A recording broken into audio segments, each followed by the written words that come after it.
Superstitions. Superstitions. I hate to admit it, when it comes to hockey, I have many.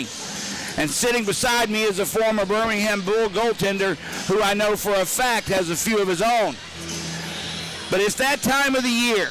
We do weird things, somehow believing that it's going to help us win a hockey game when we're not on the ice playing, but we still do it. For hockey nuts like us, and if you're listening to me right now, I hate to tell you, but that includes you too. It really is the most wonderful time of the year. The playoffs are here in Pelham, Alabama.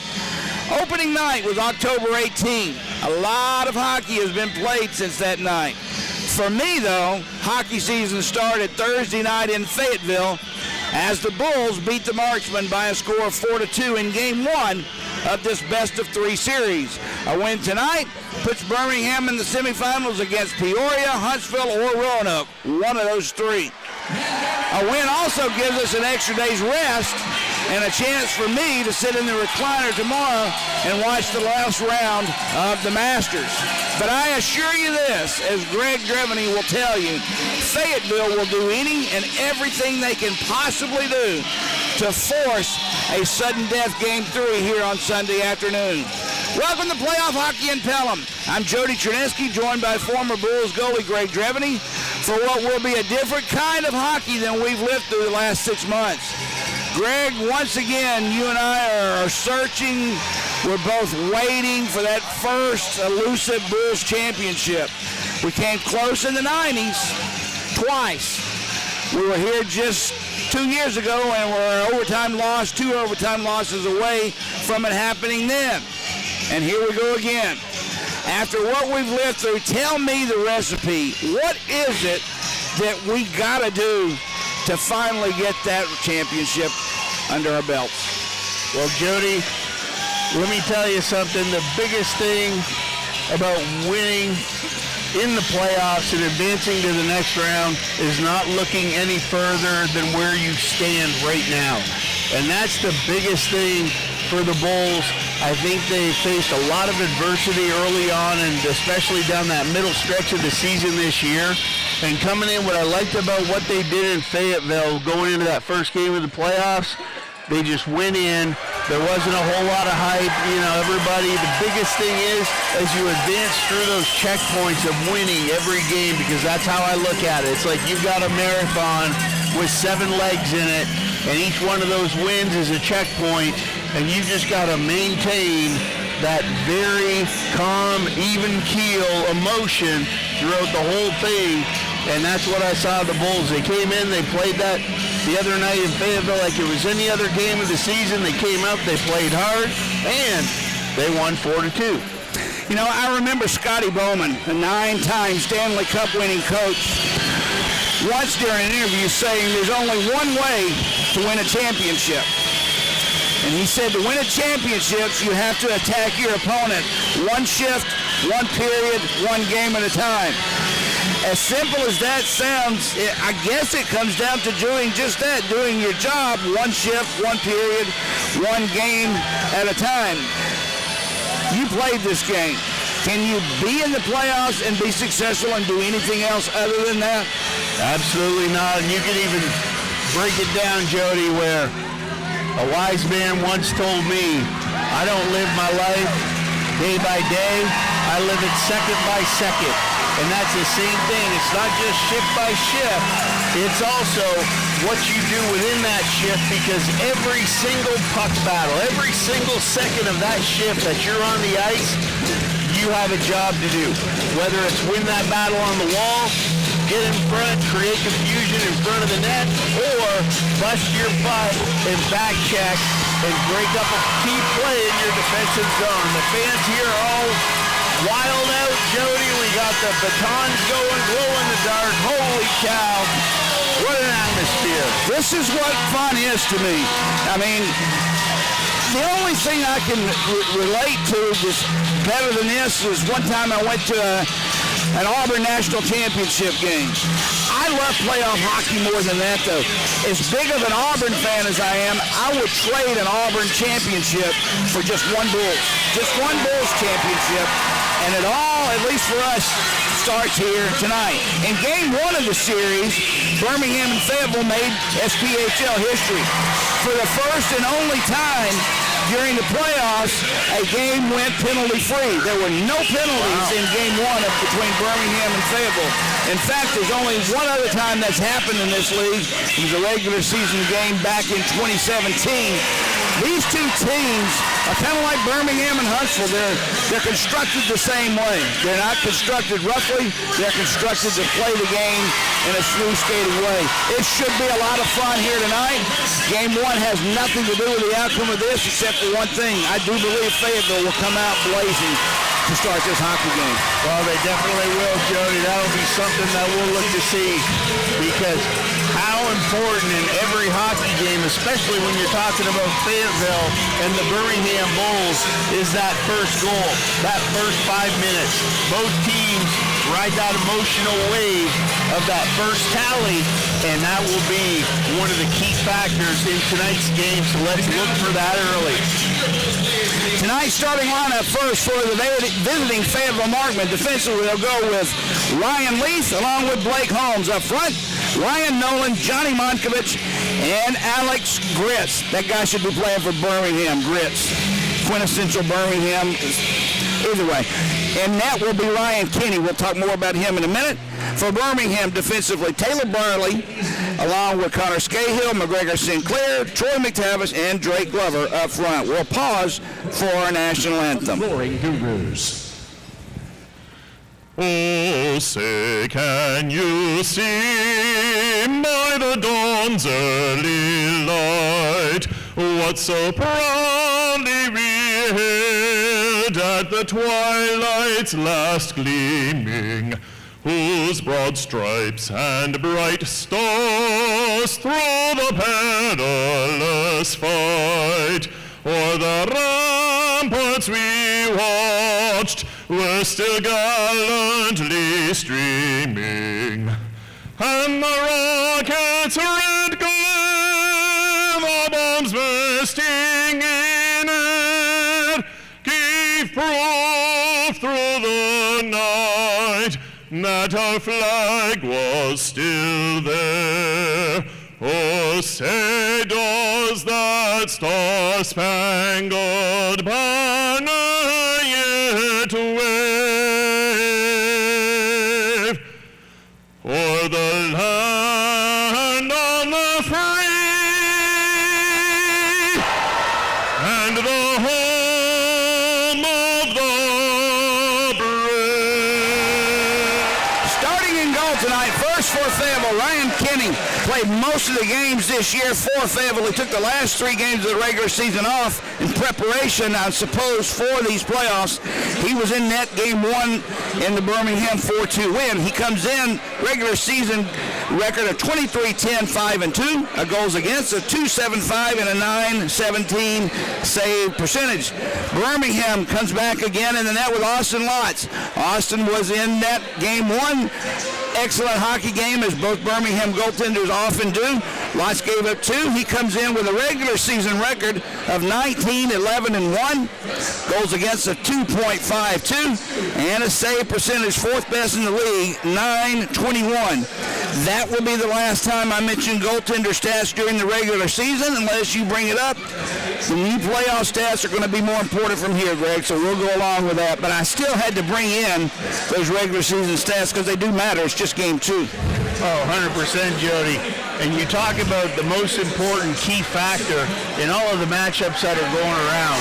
For everybody wondering, the only team that has secured their playoff spot right now in the second round is Peoria. They beat Quad City 2 in a row. You know, not a whole big surprise there. However, what was a surprise is how Quad City had them on the ropes a couple times, and Peoria found a way to slip through. Quad City had them on the ropes in game 1 in Peoria and had them there. Lost in overtime. That was it.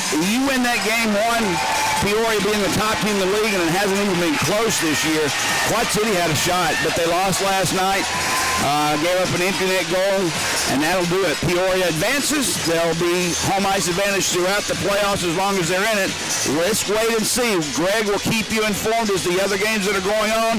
Two very important games along with this one. As we're getting started here, puck is dropped and we're underway at the Pelham Civic Complex.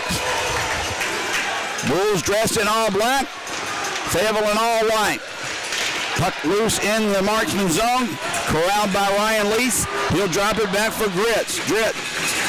For Nolan, his shot, shoulder save made by Lotz. Puck loose along the near boards, bounces free, and it's hit to the far boards where Sinclair will chip it back to center ice.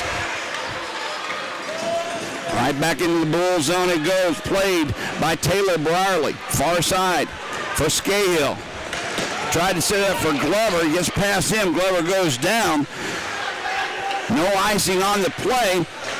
Fayetteville will send it back down into the Bulls' length of the ice, and icing now is called as Youngworth touches up for Birmingham. 19-12 to go here in the first period, no score. So how do you like these jersey combinations, Jody? A lot of black and white out there. Both teams, black helmets, black pants. You know, and exactly opposite. Not a lot of color aside from the Bulls red. I personally love it, but I'm kind of the guy who I believe in white for home, black for road, or vice versa. All these crazy jerseys that we've had through the year, no, I'm not a fan of. I like what I see from Fayetteville. It kind of reminds me, like I was telling you, the old Wayne Gretzky Sioux Greyhound uniforms. Puck loose along the far boards, tied up. Olnick along with Kozarev. Love as well. Puck squirts free, taken by the Bulls. Down on the play goes Belani. Had the puck in his skates, but loses control, and the puck is sent back to center ice. Romeo drops it near side for Youngworth. Played by Bellant, back in, steered aside by Kenny on an odd hop. He had to be alert on that one. Fayetteville gets past Kyler Head on the play. Austin Lotz will play it himself around the near boards. Comes free for Romeo. Austin long on him. Gets the puck out to Kip Ledzianko. He tried to set it up for his brother, intercepted. Now Austin Long, he takes a shot. Blocker save made by Lotz, and Romeo will clear back to center ice. Wilkins whips one around the board, stopped by Lotz, and he'll leave it for Romeo. 2 minutes gone, no score here between Birmingham and Fayetteville. Thurston ahead through center ice for Phil Ledzianko. His pass is intercepted, taken by Fayetteville in their own zone. Mason Emhoff, he'll drop it back for Parity. Ahead for Grits, he's checked on the play by Youngworth. He'll just let the puck go into the Bull zone where it's played near side. Glover has it. Tried to set it up for Higgins. It gets past him. Back into the Bull zone. Higgins picks the loose puck up for the Bulls. Corralled there by Aonzo. Sent right back in. Lotz will play it. Whistle blows. And as the linesman turns around to look at the glass, I'm not sure why the whistle blew. Was it offside? Or a hand pass? Don't think so. I thought it might have been glass back there behind the referee. The linesman is coming over to the Zamboni doors to request something. He saw something in the glass. When I saw him turn around to look at the glass, I see what happened. The stanchion has been lost. It appears to me. They're still looking at the glass. The linesman came over to ask for assistance. They'll get it fixed up. Not sure exactly what's wrong, but all it means is with 17:25 to go here in the first, no score, we have our first stoppage of play. I just hope it's not too long. Yeah, that could be a situation, Jody. The way that glass is put together down there, you can see how long that pane is just to the right of the penalty box across from us, and I think it just popped out of the slot that holds it down along the board. So, hopefully, no harm, no foul. They slid it back into play so we can go from there. So, for everybody, and since we've got to stop in the action here, we'll give you a quick update as we look at, we talked about the importance of Austin Lotz and Kenny and the goaltenders around the league and stuff like that. Knoxville has been having a heck of a run out of their goalie, Mundinger, I believe. Yeah, he used to be in Pensacola. We weren't all that impressed with him, but I was impressed with what he did last night. He's stopping the puck, and I mean, Roanoke is throwing everything in the kitchen sink at him, and this guy's just playing on his head. And Knoxville right now is up on Roanoke 2-1 with 9:50 in the second period. So that would be a huge upset, Jody. Yeah, no doubt. If Knoxville goes on and wins this game and advances, and the winner of that game will advance, then that will basically mean Birmingham has even a better shot of getting home ice advantage for the second round.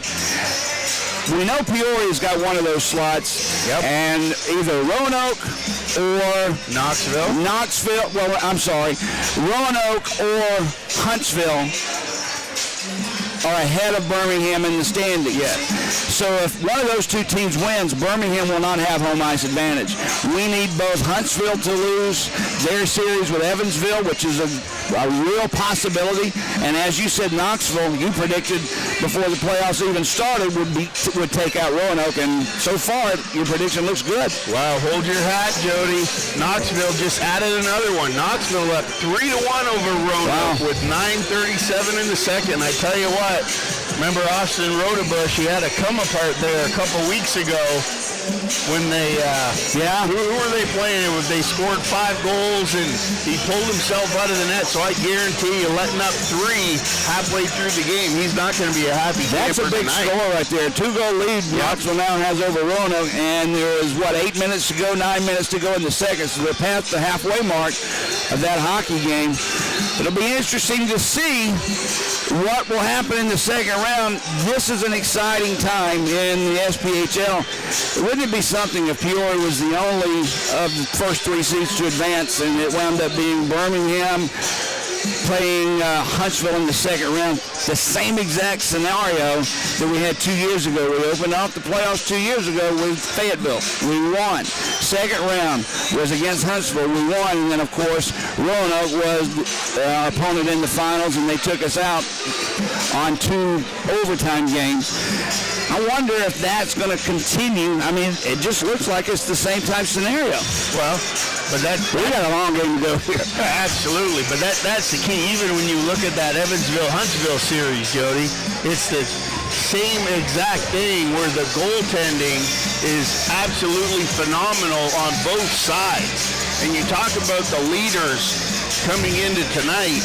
Obviously, you've got Cole Ceci from Evansville, and they shut out Huntsville last night. It was in Evansville. What a game he had. Oh, in 2 games played, he's got a 0.91 goals against average and a 976 save percent. I've never heard of that kind of figure before from a goaltender.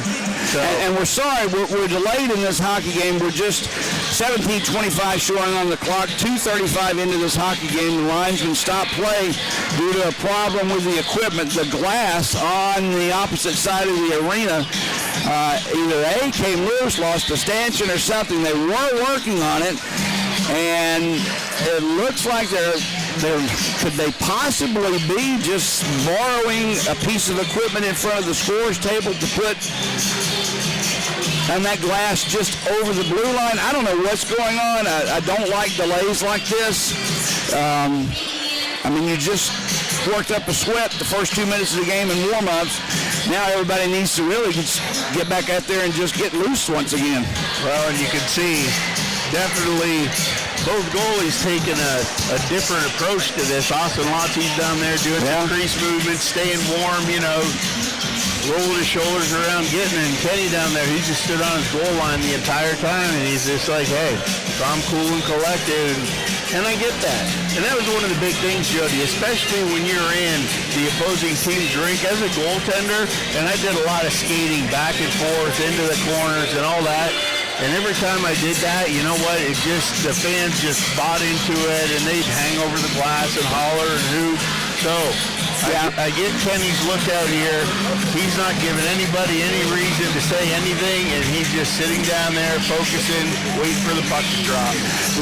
If you can remember, a couple of months ago, I kind of lost my mind, and I felt very ashamed of myself afterwards when we were delayed 8 minutes because of a referee trying to talk to a coach about something that was or was not called. I apologized on air for it, and I still feel bad. It's really unprofessional of me. I'm going to keep calm right now, but I would really love it if we could get everything fixed and start playing hockey again. Agreed? Absolutely. All right, 17:25 to go. They're still repairing 2 pieces of glass. I don't know if it just came unsecured, popped loose. Nobody was hit against the glass over there, so I know it wasn't due to force.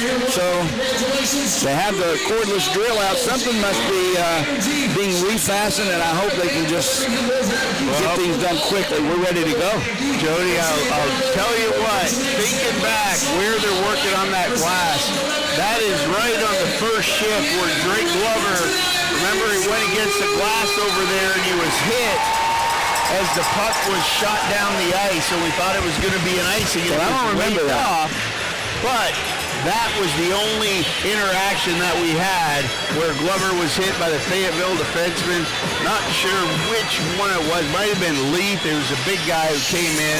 But it was Drake Glover, you're saying, it was recipient of it? Yes. Well, they seem to have gotten it well enough to start play back again. We'll keep an eye on it. I didn't really see a whole lot of repair, just a whole bunch of tightening with a cordless drill is what it looked like to me. It's just Alabama ingenuity. Hey, just put some duct tape on it. We'll be fine. Back to action. Ballant sends it near side for Olnick. Brings it into the Fayetteville zone. Knocked away from him by Wilkins on the poke check. Kozarev will catch up with the puck. Nikita back to Youngworth. Cross ice for Romeo. Sends one in. Pad save made by Kinney. Kept alive by the Bulls. Youngworth for Kozarev. He had it poke checked away from him by Wilkins once again. Nolan had his pocket picked by Olnick, and he'll lift one into the far corner. Played along the far boards. Monkovich has it. Rose on him. Johnny Monkovich sends it ahead through center ice for Gritz. Gritz chases his own pass. Centers one right out in front of Lotz. He steered it aside. Birmingham's Kip Ledzianko brings it in. Ledzianko takes a shot deflected in front by the defense of Fayetteville, and it'll go out of play. Face off back in the Fayetteville zone. One thing I've noticed, Greg, from the Birmingham Bulls coaching staff, prior to tonight, the line of Kip, Phil Ledzianko, and Andrew Ballant were on one line. That's not the case tonight. Looks like Carson Rose has taken Andrew Ballant's spot. Well, that's a situation, Jody, where, to me, it's just rotating guys through into that lineup because as of late, the Ledziankos have been on fire. We'll talk more about those guys in a minute. I had a chance to talk with head coach Craig Simchuk about that and a few other things. We'll play that interview between the periods, first and the second period. Back to action, tipped back into the Bull zone. Austin Lotz lets it go for Taylor Brierly. He's hit by Mason Emhoff, but keeps control of the puck. Now Rose takes Emhoff out. Loose puck picked up by Fayetteville. Centers a pass in front for Anzai. He couldn't get his stick on the puck. And Bulls Kip Ledzianko chips one off the boards back behind the play. Phil Ledzianko pushing and shoving with Anzai. Now Ledzianko, something must have happened back in that corner. He gave him a shove for good measure as he comes back to the bench. The Ledzianko brothers are known for their skill. They're known for their shot. They're known for their passing and skating ability. But they have never, since they've worn a Bulls uniform, been one to shy away from any type of physical play.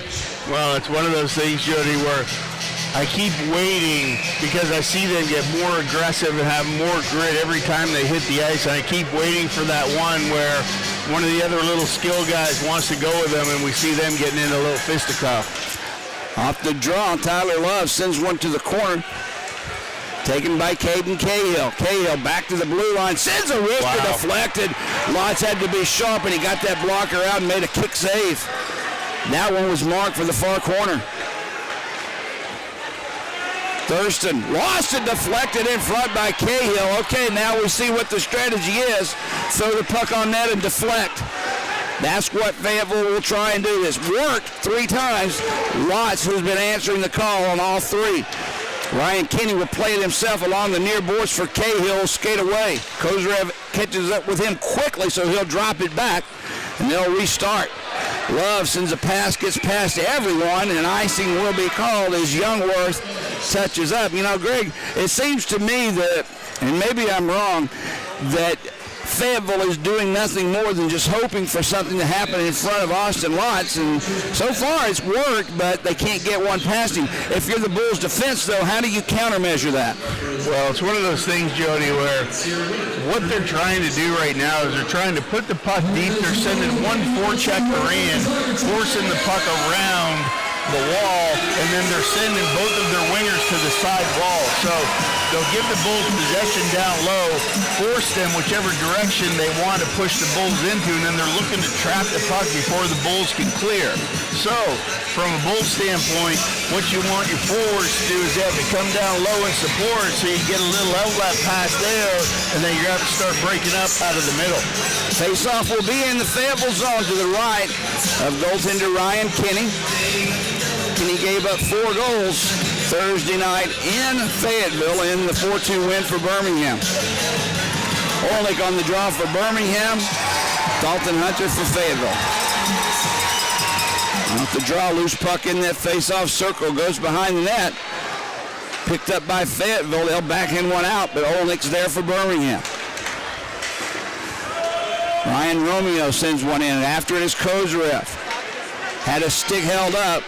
Fayetteville will play it on the boards. Kozarev stepped in between that pass. It comes to Ballant. A backhand one off the side of the net. Another foot, extra room. Ballant scores, but that one off the side of the net, kept in by Birmingham. Sent behind the net. Now Gritz and Kozarev got tied up.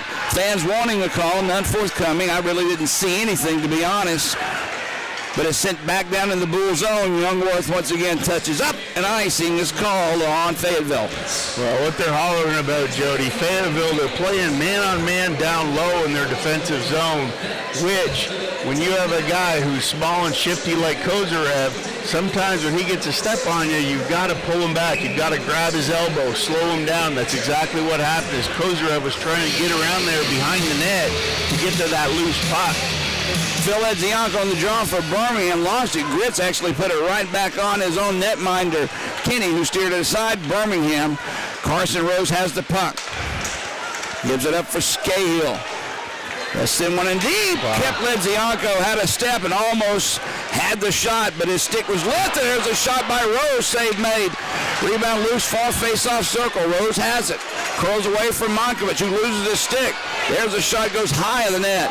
Kip Edzianko had it, lost it. He looked behind him looking for a place to go, and it bounced over his stick. Now behind the net, Carson Rose has it.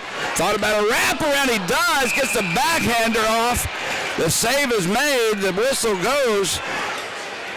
The puck, I don't know if it went into the netting out of play, but the net did come off the mooring. So the referee, who tonight we have a couple of referees, William Jacques and Chris Henry, the dual referees tonight, the linesmen. That's right. Dan Ionello and William O'Malley. I love the 2-referee system, Greg. 4 referees on the ice, Jody. Usually in the regular season they play with 3. So we'll see how this pans out tonight. But that extra referee with the ability to make the penalty calls, to me, is what separates. It's just good hockey when you have both of them out there on the ice. 100%, because you know you're not going to get away with any of that stuff behind the play. Off the draw, Drake Glover has it for Birmingham, chips it behind the net for Sinclair. Near corner, McGregor had it. Now he's tied up, loose puck. Higgins took his man Wilkins out. Played in the corner by Fayetteville. Now backhand one high and back down into the Bulls zone. Going after it, Trevor Thurston touches up. Icing will be called. The linesman calling everybody back that wanted to exit for Fayetteville. That was a close one, though, Greg. To be honest with you, if that's Birmingham that's called for icing, I'm probably not too happy about that. Well, and it was, and I'll tell you, Jody, when you talk about how momentum could shift in the first, because it was, 17-25 when the glass went out down there, and up to that point, Fayetteville had a 4-1 shot lead, and we're really taking it to the Bulls. Yep. And then now all of a sudden, the Bulls are returning the favorite. With the draw, played along the near boards, squirts free to Ryan Nolan, who kicks it out. Right in front of the Marksmen bench. Now Ballant gets in front of Wilkins. Cross-ice pass. Here comes Kozarev. A shot blocker save. Stick side by Kinney. Puck comes behind the net. That was the best scoring chance of the night for Birmingham. Even though we're early on, that was a good chance by Kozarev. Kinney answered the call. Fayetteville Skates away through center ice. Kyler Head brings it all the way into the Bull zone, chips it behind the net. A nice play by Thurston to get in the way of that pass. He'll get it up to Phil Ledzianko. Long pass into the corner. Rose catches up with it. He gets there to beat the icing. Carson Rose spins one in front looking for a deflection. It almost worked off of a Fayetteville player, but it goes to the far boards. Phil Ledzianko loses it. Caden Cahill takes it for Fayetteville. Into the Bulls zone. Youngworth chips it away. Now it's loose in front of the Bulls bench. Ryan Leaf behind the net. Played by Cahill. Romeo, good job, ties him up. Nice play, kicks it to Phil Ledzianko while he was tying his man up, and Birmingham has it at center ice. Kip, he'll back one in behind the net, took a stick up high, he's fine. As Ryan Leith has it, he'll send it over for Monkovich. Johnny Monkovich slowly but surely sends the puck into the Bull zone as he gained that center ice strike. McTavish has it. 2-on-2 the other way. Sinclair with him. McTavish tried to set it up for McGregor. Love takes that pass away. Now the puck is loose. Sinclair has it. Walks in front. Score! McGregor Sinclair just robbed someone in the near corner. Walked to the left, deep back out to the front and the right, and snapped one past Ryan Kinney, and Birmingham takes a 1-0 lead. What a play by Sinclair there, Jody. He came in, intercepted a loose puck in the corner after a good solid forecheck, pulled it up, he had a defender to get through, and instead of pulling up and trying to do something fancy, he just buried his shin, drove straight to the net, right into the paint, and pulled it up over toward the inside or under the glove, over the pad of Kinney. That for McGregor Sinclair's first of the playoffs. Here's the call. McGregor Sinclair, his first goal of the playoffs. He assists number 19, Drake Glover, and number 18, Troy McTavish. Bulls goal and first Bulls goal scored at 8:34 of the first. 8:35. The time of the goal, not 8:34, Pat. Birmingham takes a 1-0 lead. Even streak goal. Holding. Sets it up far side. Ballot shot save off the glove of Kenny. Nobody was there except for Fayetteville. Then comes the other way. Now Nolan had a stick grab by Thurston. Birmingham fortunate to get away from that one. That could have easily been a holding call on Trevor Thurston. Well, you can see Fayetteville, Jody, definitely a different change in their mentality all of a sudden. Behind their own nets, play for Ryan Leith. A half for center ice, tried to connect to Monkovich, broken up by Phil Ledzianko. Monkovich drops it back for Leith. Bounces off his stick, but right to Fayetteville on the other side. There's a shot save made. Rebound loose. Save again by Lotz. Holy cow. That was a play right there, Greg, where nobody seemed to know where the puck was for a moment, and it's found its way on the stick of Blake Holmes. Took the shot. Lotz makes the save, and the fat rebound right in front. Lotz shut the door, though. Well, that was it. Hunter coming down the left side, put it in on net, and it kind of knuckled. It came end over end. Hit Lotz on the shaft of his stick, went up in the air, and right in front, right there for a second shot, Lotz came across, kept his cool and collected, and reeled that one in. Off the draw, loose in the Bull zone. Played along the far boards. Carson Rose has it. He gets away from Cahill. He'll set it ahead for Phil. Ledzianko for his brother. Shot save made off the stick of Kip. Loose puck. Still laying there right in the blue paint. Nobody could tap it in. Nice play by the Ledziankos and Rose. That one was pretty. It just didn't result in a goal, Greg. Well, it was, and Rose was right there. Unfortunately, Jody, he was on the wrong side of the action where the puck was. That puck was lying loose right at the foot base of the pad of Kenny in the net, and Hunter had Rose tied up, and Kenny didn't know where the puck was. Rose couldn't see it, and that puck just laid there for a good 2 seconds. So, Roanoke, very fortunate as we just cross over the halfway point of the first period here to just be down by 1. Roanoke. You mean Fayetteville. You got the second round on your mind. Yeah, Speaking of which, any updates on the scores? So we're sitting here at the end of 2. Knoxville 3, Roanoke 1, so they're still holding tight. And here in Birmingham, obviously, the Bulls up on Fayetteville as we cross over that midpoint of the first period. Shots on goal, Jody, 9-6. So the Bulls have been on an 8-2 run since replacing that glass, and they have just come to life, and they are just charging full steam ahead, playing great North and South hockey right now. Spoke to Mitch, our buddy in Roanoke, about the problems Roanoke was facing, and he said, you know, we were the best team in the league until we went to Birmingham to Pelham one night, led by a score of 5-2 with 12 minutes to go in the game, and you guys came back and won 6-5. He said from that moment on, the Roanoke Rail Yard Dogs have not been the same hockey club, and they're facing elimination now with only 20 minutes left. One of those things, Jody, where you're only as strong as the weakest link in your armor, and that was one. Roanoke thought they were invincible up to that point, and the Bulls found some magic that night. Carson Rose burying one from the point with under 5 seconds. Off the draw, Glover has it. He'll skate around far side, sets it up for Romeo in front, deflection, save. McTavish was there, was able to deflect it, but couldn't get it past Kinney. Loose puck played now by Fayetteville, ahead for Cahill, and Cahill will just gingerly lift it into the far corner. Line change for the Marksmen. Ryan Romeo, long pass ahead to center ice, connects with Glover. Sends one behind the net, played by Kinney himself. Birmingham's Kozarev goes down on the play. The line picks the loose puck up. Shot blocked in front by Love. Loose puck played by Monkovich. Behind the net, far side. Alex Grist just lifts one to get the pressure off. And it's picked up there by Fayetteville's Nolan. Ahead for Love. Loose at the Bulls' blue line. Penalty coming up on Birmingham. We're going to get a high stick. And I believe this one's going to go on Scahill.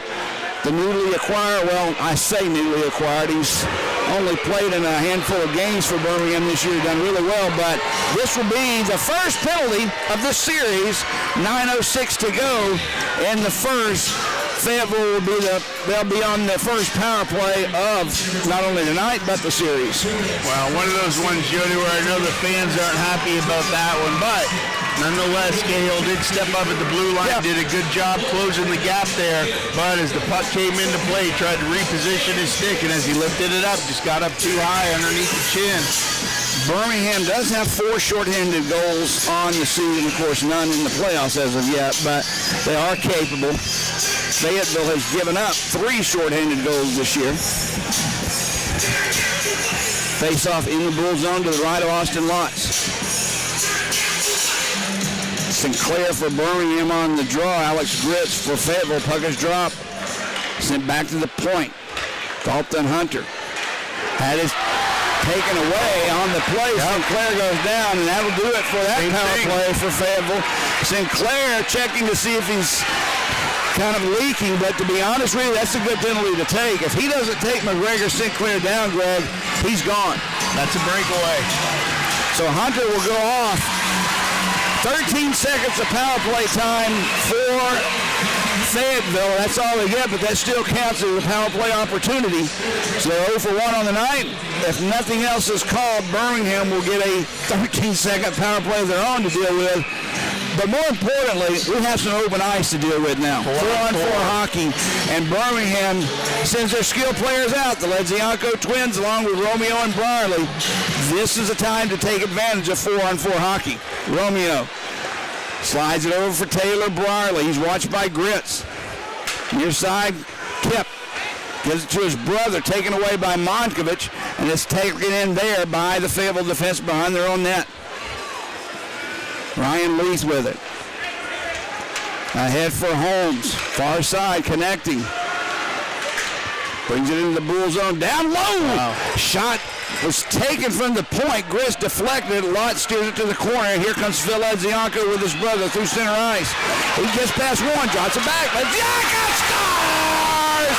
Kept Ledzianko takes that pass, more or less an errant pass, but nonetheless it worked. Right back to Kip, and Kip's not going to miss. Right in the slot, 10 feet away from Ryan Kinney. And just as I said, 4-on-4 hockey, open ice, Birmingham up 2-0. Yep, the Lezianko brothers have definitely been on fire as of late, Jody. You saw it right there. Just that never say die attitude. One goes in, 1-on-2 against two. Fayetteville defenders loses the puck, but he keeps driving forward to push everybody in front of Kenny.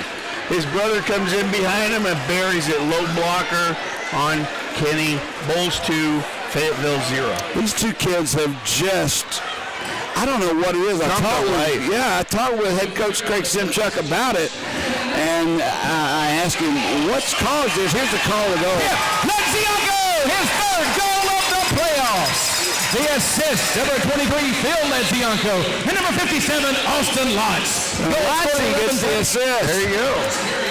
Now, I don't know what we're discussing at the scorers table, but we're discussing. I guess they're wondering why one penalty has been taken off the board while the other one stands. I don't know.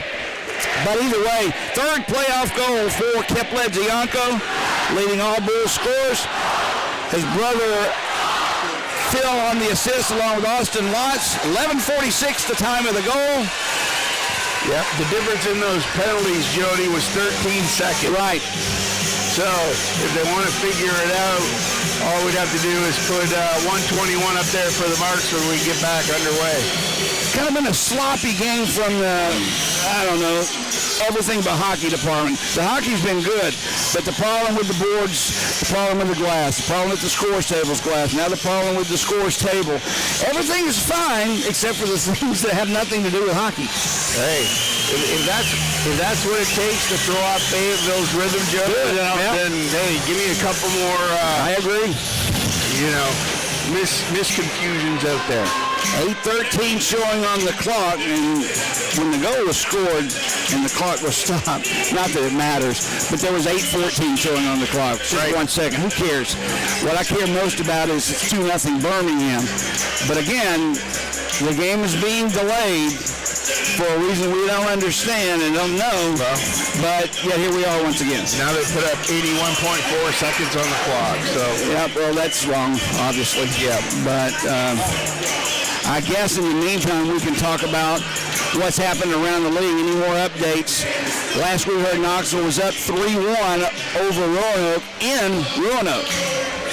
Well, we got a little bit of fan banter here in the chat, Jody, going on. We've got Mason Elmore says, let's go Marksmen, fear the Fox. And then DL24 jumps right back, let's go Bulls. Kristen Sellers notices, hey, go Bulls, we just scored. I love it when fans get involved. I really love it when the players' families message us. That's more important than anything. But when you get fan involvement at this level, messaging us during the game, hey, we'll play along. Come on, it's all in good fun. I just like seeing where people are listening from, Jody. Yep, Blount takes the puck. Brings it into the Fayetteville zone. Parity is there on him and ties him up. Blount keeps possession of it, tried to kick it back to Thurston. It's taken away, and look out, Ryan Nolan had a shot. Thurston again, good play, knocks it away from him. Picked up by Fayetteville, brings it into the Bull zone, save made. Off the stick, I believe that was Anzai. It was. Save was made, and the whistle blows. And again, the puck wasn't tied up, Greg. Why did the whistle blow? Not sure. They're kind of looking over towards the Bulls bench, Jody. Is another penalty on Birmingham? Well, if it was it is. too many men on the ice, maybe. 2 minutes for too many men on the ice. You're spot on, Greg. Too many men on the ice. So it'll be 4-on-3 skater advantage for Fayetteville for another 37 seconds, providing nothing else is called. Well, then we'll be 4-on-4 for 13 seconds, then a big power play for Fayetteville. So much for no specialty teams in the series so far before tonight, Jody. Now I'm confused. 4-on-3. Right now, that's what I know. 4-on-3 skater advantage for Fayetteville, which I don't mind because that's open ice for our skilled players as the puck is dropped. It's past everyone back into the Fayetteville zone. You know they need a goal here in the worst of ways. They will do anything they can, meaning Fayetteville, to cut this lead to 2-1. Gritz brings it into the Bulls zone. It's dropped off far side. Back for Wilkins. He leaves it for Ryan Nolan. McTavish watches him. Wilkins has it. High slot. Down low, score. Up high. That came off the stick. I believe that's... It's hard to see those numbers, Greg. It's with the sleeves. Is it Grits? No, it's Ryan Nolan. Nolan gets the goal. A nice shot by Nolan. Beats Lots cleanly up high. 2-1, Birmingham leads. Well, it was one of those ones, Jody, where Fayetteville did a good job of putting Head in front of Austin Lots, and Head is a big stature body there. Lots trying to look around him and see it. It was just a little slow to react to that little dish from the top down to Nolan on that backside down at the bottom of the circle. And I'm telling you, it was a laser beam right up underneath the top netting. Not much Lots could do on that one, but good goal by Fayetteville. Kind of changes the tone of this hockey game a little bit. We just said we know they're going to do everything they can because that was a power play opportunity and a power play goal for them. We'll wait for the assist, but this game was a long way from being over with. I know the fans were enjoying it, and I was too, up 2-0, but we're still in the first period, 7:17 to go, and this game is wide open. We're still, I guess, discussing how much time should be on the clock instead of playing hockey, but okay, well. Well, that actually is a good thing for the Bulls because the penalty that they removed was the one that just went up on the board because there's 11 seconds left in the first penalty to the Bulls, but the Marksmen, they had one for 25 seconds. So, well, what winds up happening is they're going to get a 13-second power play unless they decide to do something different of all the conversations that's going on. All four of them gather at center ice to figure out what to do. Well, it could be one of those ones where they're talking about, okay, which penalty do we remove? Because if they remove the 11-second one, then it's not going to be a 13-second power play. It's going to be about 1 minute and 20 seconds. I don't know. This is one of those situations where old Jody would be going crazy right now, and you know that. The new, more refined Jody will just wait and see what the call is, although I really, really would appreciate it if they could figure this out and we could get back to action. How's that? Refined. That's a word, Jody, that I never thought I would ever hear yourself use towards yourself. If my own daughter heard me saying I was refined, she'd laugh at me. It's okay. You say refined, I picture Jody sitting in a big brown armchair in front of the fireplace with, you know, a snifter of Grand Marnier and a cigar. All right. Right now, 4 Bulls are out on the ice. Kip Ledzianko out with his brother Phil, Trevor Thurston, and Kyler Matthews. We haven't called Kyler Matthews' name a lot tonight. I don't know if it's just been not noticeable or if he's been on the bench. Well, aside from that little skirmish he had over there in the corner that he might have gone, he had a nice step up in the neutral zone earlier, but you're right, in the last 10 minutes we haven't seen him. So Kip Ledzianko has it off the draw, drops it back for Matthews, and Fayetteville is about to start a 13-second power play. They're 1 for 2 on the power play so far tonight. This will be their actual third as it's sent ahead to Phil Ledzianko. Short-handed, Ledzianko, a shot, got high, save made by Kenny. That was a doozy laser from Ledzianko, but fought off by Kenny. They're on the power play now. And Jody, they did change that penalty. They did change it. Another minute to go on this power play, and it's the right call, Greg, because the first penalty had to expire first, which was the one with less time on it. 5-on-4 skater advantage now for Fayetteville. They'll try and even this hockey game. 45 seconds of power play time remaining. Ryan Nolan sends it far aside for Kyler Head. Couldn't control it, but he does manage to keep it in deep. Loose puck pops out through the slot. Wilkins has it. Plays it near side. Dalton Hunter back to Wilkins. Hunter receives that return pass. Played down low. Return for Hunter. We're down to 20 seconds to go. There's a pass through the slot. McGregor Sinclair knocked it down, but it comes right to Fayetteville. In the slot, looking for Nolan. Bounces off his stick, and it goes to Kyler Head. 10 seconds to go in the power play. Played along the far boards. Grits has it tied up by Sinclair. Slap shot from the point. Blocked by Lots with that arm blocker, and it goes into the netting. And with 3 seconds of power play time remaining on the penalty to Nikita Kozarev, the one that was actually a too many men on the ice call. Right. Birmingham with a 2-1 lead, 5:46 to go here in the first period of play. And this is where it's so critical on these. Even when the penalty expires, Jody, you've still got about 7 or 8 seconds of confusion while Kozarek gets over to the bench or comes back into the play. I'm glad you brought that up. Sometimes that's when your goals are scored 5 seconds after the power play expires because of that reason. Kozarek back on the ice as the puck squirts right in on Kenny. He'll stop it with his stick horizontally and then pounce on it with that right glove. We'll have a face-off in the Fayetteville zone. Now we can get back to a little normalcy here. Back 5-on-5. And out of all that, Fayetteville walks away with 3 power plays. They're 1 for 3. Birmingham yet has none. Fayetteville was the least penalized team in the league this year. 737 penalty minutes. Scahill off the draw is blocked by Austin Long. Loose puck picked up by Mason Emhoff. McTavish knocks it down, sends it behind the net. Big hit in the corner there by Higgins, and down still on the ground. I believe that's Anzai. The whistle blows. He just got lined up by Higgins, and he just took it. That's Sammy Anzai down in the corner. Nothing dirty about it, but Greg, he nailed him straight into the glass. That's what they call the old school Malachi crunch, Jody, where 2 guys got Anzai down there in the corner, and he faced up for the first one, and Higgins came in right from the side, but he wasn't the one Anzai was facing up to.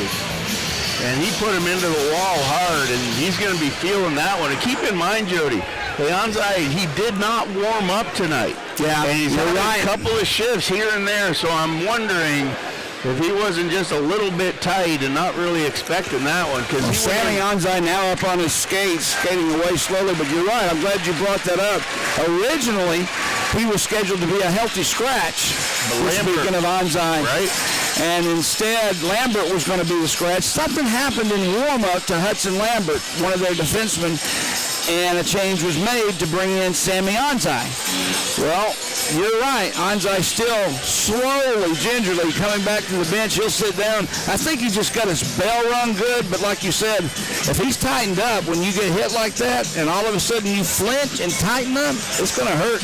Well, because as a player, Jody, if you are not dressing for warm-up, you don't do a lot of that calisthenics before, like stretching out and getting loosened up. You're not even sweating when the game starts. Puck is sent into the Bull zone. Matthews will touch up. Icing will be called on Fayetteville with 5:11 to go here in the first period of play. Birmingham out in front, 2-1. Well, now we can see where the Bulls went on an 8-2 run of their own, Jody, with the shots on goal. Now we're sitting here with 5:11 left, and the Bulls have but a 1-shot lead, 2-1 score, but the Marksmen have rallied back on an 8-1 run of their own on shots.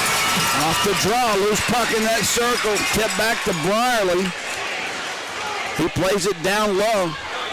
Phil Edziago had it, but it's taken away from him. Loose, played by him to his brother Kip. Now Rose behind the net. He's hauled down by Ionzo right in front of the official. No call.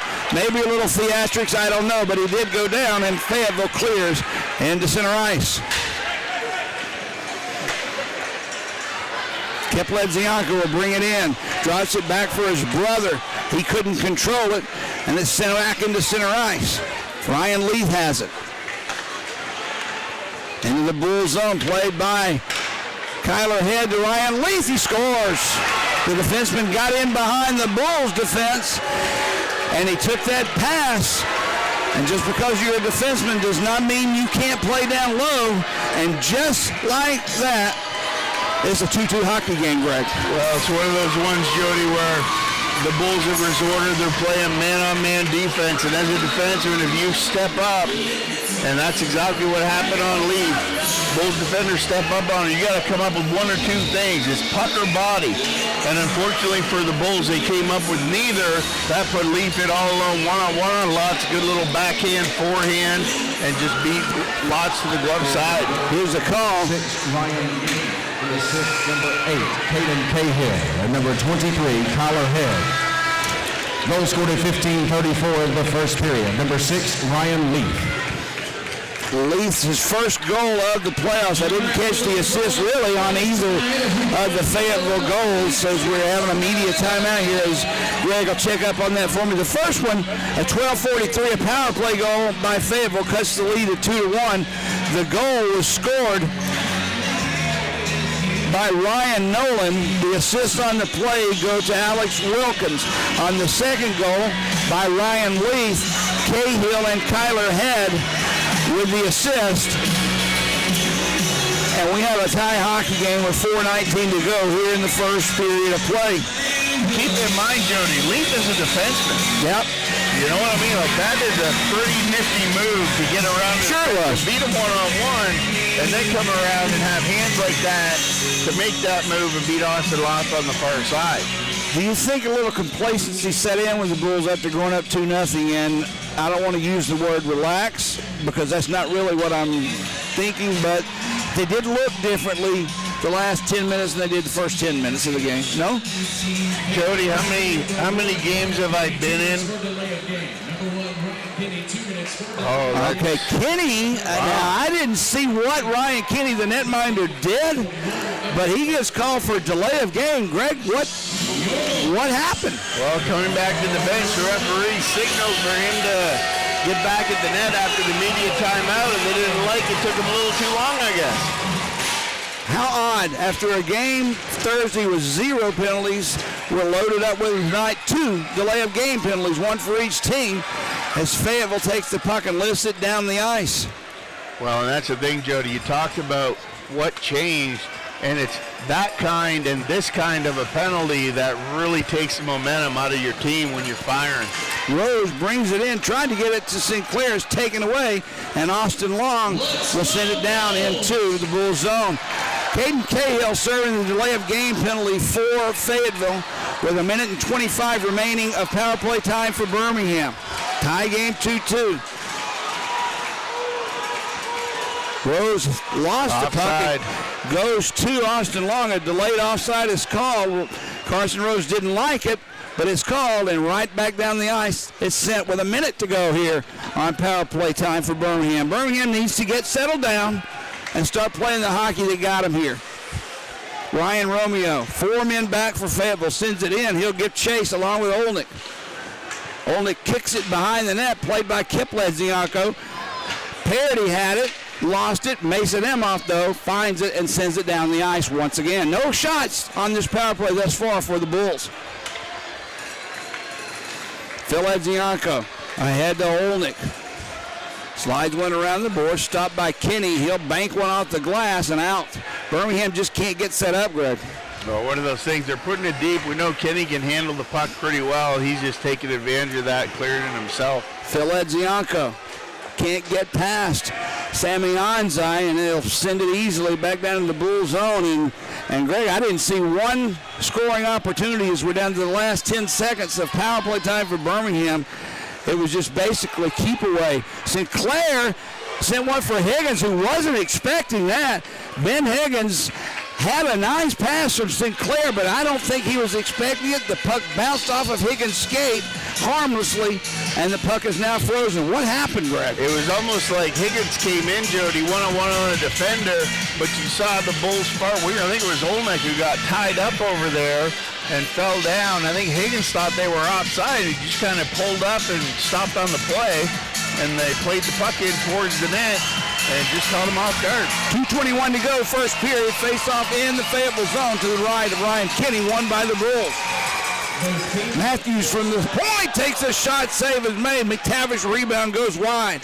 We're under 2 minutes, or 2:10 to go here in the first. Puck loose behind the Fayetteville net. Tied up underneath of a melee of 4 players. Now it's kicked free to Alex Gritz, who banks one at the blue line. Nice play for Sinclair. He just pops it right back in. Line change for the Bulls. Puck squirts free right in front of the Bulls bench for Johnny Monkovich. Cross ice pass, shot taken, save made by Lotz. Rebound comes to Monkovich. In front, looking for Nolan out of his reach, and the puck comes back to center ice. Puck played into the near corner, goes behind the net for Lotz. Look out, he's taken down. Referee right there, no call. Now we got a Nolan And I believe that's Scahill, that is. They're going at it. Scahill didn't like the way Nolan ran into Lotz, so he immediately dropped the gloves. Both getting in rights. Uppercut by Scahill. Whoa, he landed on that one. His head snapped back, that being Ryan Nolan. Ryan Nolan's a big kid too, Greg. You got to hand it to Connor Scahill for stepping in for his goaltender. Austin Lotz, you're not going to be able to run him. And that's going to happen to Scahill, giving a standing ovation as he leaves the ice. Back into the locker room with a minute and a half to go in this period. Well, and Jody, the Bulls needed something to get their wheels spinning there, and I'll tell you, even though Nolan came in, I don't think he ran Lotz. I think Lotz was going to play the puck. He got tied up, and he actually close hung himself with his own goalie stick, and he got tied up in Nolan, but it looked a lot worse than what it was. You know what I mean? Think that maybe Austin wanted to make it look worse than it was? I don't think so. But his stick did go flying in the air, but both players on the fight were connecting, but I'm telling you, Connor Scahill delivered an uppercut. We're looking to replay now. Big right hand by Nolan, but he's hitting in the back of the skull.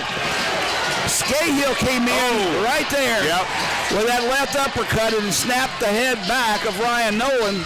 We haven't seen that. There's another. That's the one I was talking about, the right uppercut. Hey, I tell you what. Scahill can throw him.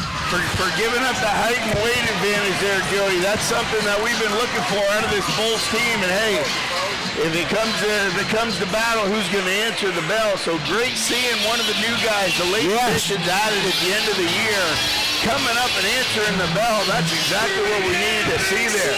Well, let's see what that leads to. With a minute and a half to go here in this period and what happens in the locker room because of it. But this is a brand new hockey game after that second goal for Fayetteville tied it up. And that fight, let's see if it lights a fire underneath of the Bulls bench. It should. They really should. Number 28, Connor Scahill, 5 minutes for fighting. Number 28, Connor Scahill. So both just get the 5 minutes for fighting. Good call by the referees. Let them play hockey. Let them decide what's going on. But I'm even more impressed with Connor Scahill coming to the aid of Austin Lotz, Greg. Well, and it is. Nolan's one of those guys where he's a big stature player, Jody, but he's known for his skill, not his fit. So, good bout there. I like it. Ballant takes the puck into the Fayetteville zone for Kozrev. Back for Youngworth in front. Ballant was there. He just couldn't get all of that deflection. Now it's loose at the side of the Fayetteville net. Comes free just past Kozrev. Ballant will catch it for Birmingham. He plays it behind the net for Olney. Near side, Youngworth has it. In front, off the leg of Wilkins, who gets tied up with his own man Long, and Kozrev picks the loose puck up for the Bulls. Drops it back for Ballant, sends a shot in, a wrister saved. It wouldn't have been on net. Save made by Kenny. Now Olnick and Perry getting involved. Kenny goes down, acting as if he's been knocked down, which he wasn't. Everyone had frozen at the side of the net. Nobody really was doing anything, but now this is the flavor of playoff hockey. This is what happens in a 2-2 hockey game late in a period when you're close to a netminder. A little pushing and shoving never hurt anyone, did it? No, absolutely not. That was one of the ones, Jody, is the defender was tied up. Parody with Olnick. He had Olnick stick underneath his armpit, and Olnick was just kind of standing there and didn't want to move, but he wasn't going to give up ground either, and that did not go over well. 50 seconds to go as the puck is dropped, played along the far boards. Fayetteville will clear. Now Gritz tips one deep into the Bull zone. Phil Ledzianko catches up with the first. He spun around. Now loose puck played by Monkovich back to Leaf. Monkovich has it. He gives it up down low. Played by Dalton Hunter, tied up by Kyler Matthews. Right in front of the referee, one player goes down. They're going to let him play. He could have called 2 penalties on that 1 10-second span, and he didn't. Shot taken by Lee from the point, knocked down by Thurston, and he'll clear back into center ice. 10 seconds to go here in the period. Played by Ryan Kenny, who is out of his net. comes down deep. Lots will leave it there for his defenseman, and that'll do it for the first period of play. A rather interesting one at that, as Birmingham jumps up quickly and that seemingly taking control of this hockey game, up 2-0, 11 and a half minutes into the first period. But then goals at 12:43 and 15:34, 3 minutes apart, has tied this game up for Fayetteville. And we go into the locker room with the same spread we did coming out of the locker room. 2-2 is the score. Well, one of those things, Joe, where you talk about a little bit everything in the first period, that one was just wide open. 15 shots for the Bulls, 13 for the Marksmen, and here we are sitting at a 2-2 game that I really thought coming into this one that was going to be a really low-scoring affair all the way through. And obviously, hey, the forwards have different thoughts on their minds here. We're coming in. This could end up being a 5-4 game, but I think it's going to be tight right to the end, Jody. All right, we're going to take a break. When we come back, I'll be chatting with Birmingham Bulls General Manager Joe Stroud, talk about the season and a few other things that I'd like to talk with him. But as we go to the locker room, the score at the end of one period of play, Birmingham 2, Fayetteville 2. Stay with us, everyone.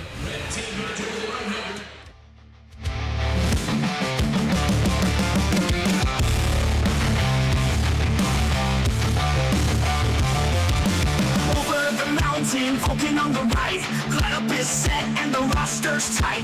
Blades laced up and the twigs feeling right. Going Bulls deep in the ring tonight. House, Bulls country, rulers of the Harbor Valley. House, Bulls country, rulers of the Harbor Valley. No, this ain't no rodeo. Load up the bullpen, fire up the crowd. Turning Bulls loose, make the family proud. Nothing's up the front, gonna go bar down. Boys press the crease and Okay, back at the Pelham Civic Complex. Jody Chernesky here along with Greg Drevity, my partner, but right now I'm joined by General Manager of the Bulls, Joe Stroud. We're at the end of 1-2-2's the score. Joe, I don't know what you do during the hockey game. I'm kind of preoccupied with what's going on the ice, but did you get a chance to look at and at least watch any of that first period? I did actually. Normally I'm down in the tunnel helping run promotions, but tonight I was actually in the suite with the owners, some of the ownership group, and got to watch a little bit of it. When you're in the owner's box over there or with the suite with the owners in it, make me nervous. Are they listening to Greg and I when we do the broadcast, or are they just watching the game, talking with each other?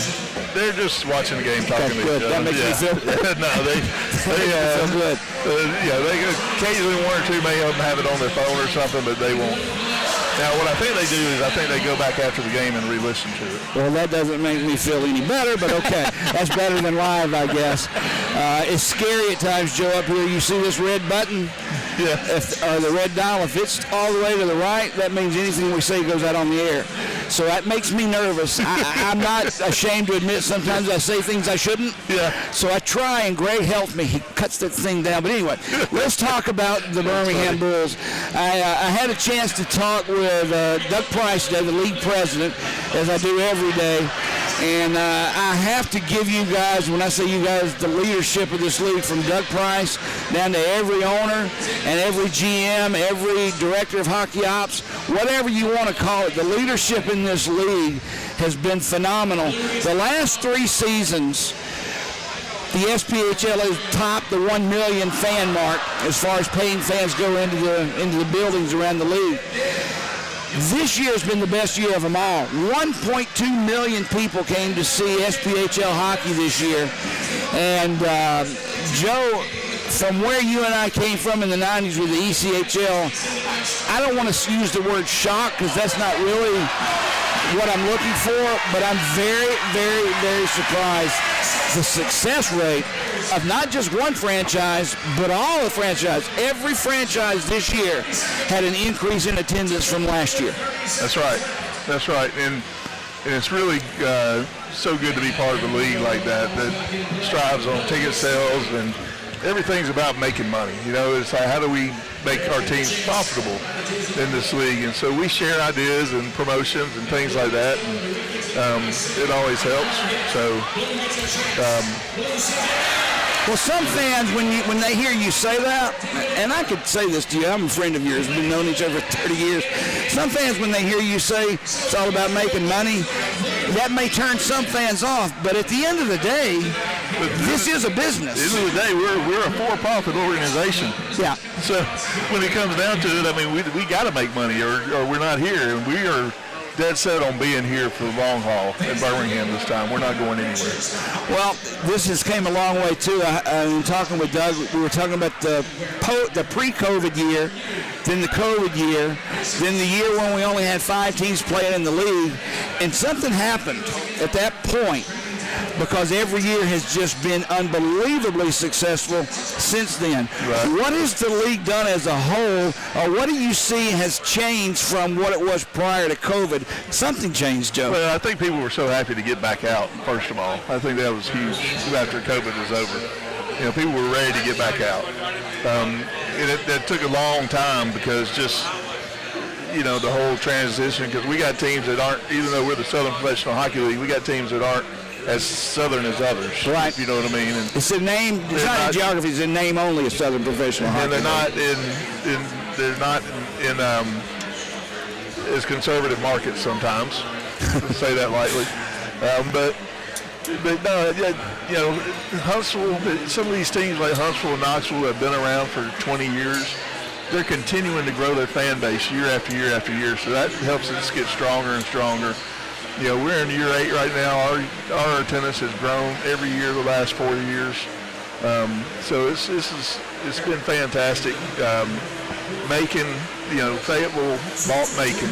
Yeah. So the Fayetteville owners has gone in there and they've really turned Macon around. So it's just great all the way around. Every team's making money. And you know, I don't want to say that in a greedy way, like you said, but Yeah. But it is. I mean, you got to be financially stable, or you can't play this thing. These owners aren't here to have a tax write-off. I understand. You know, they're here to make money.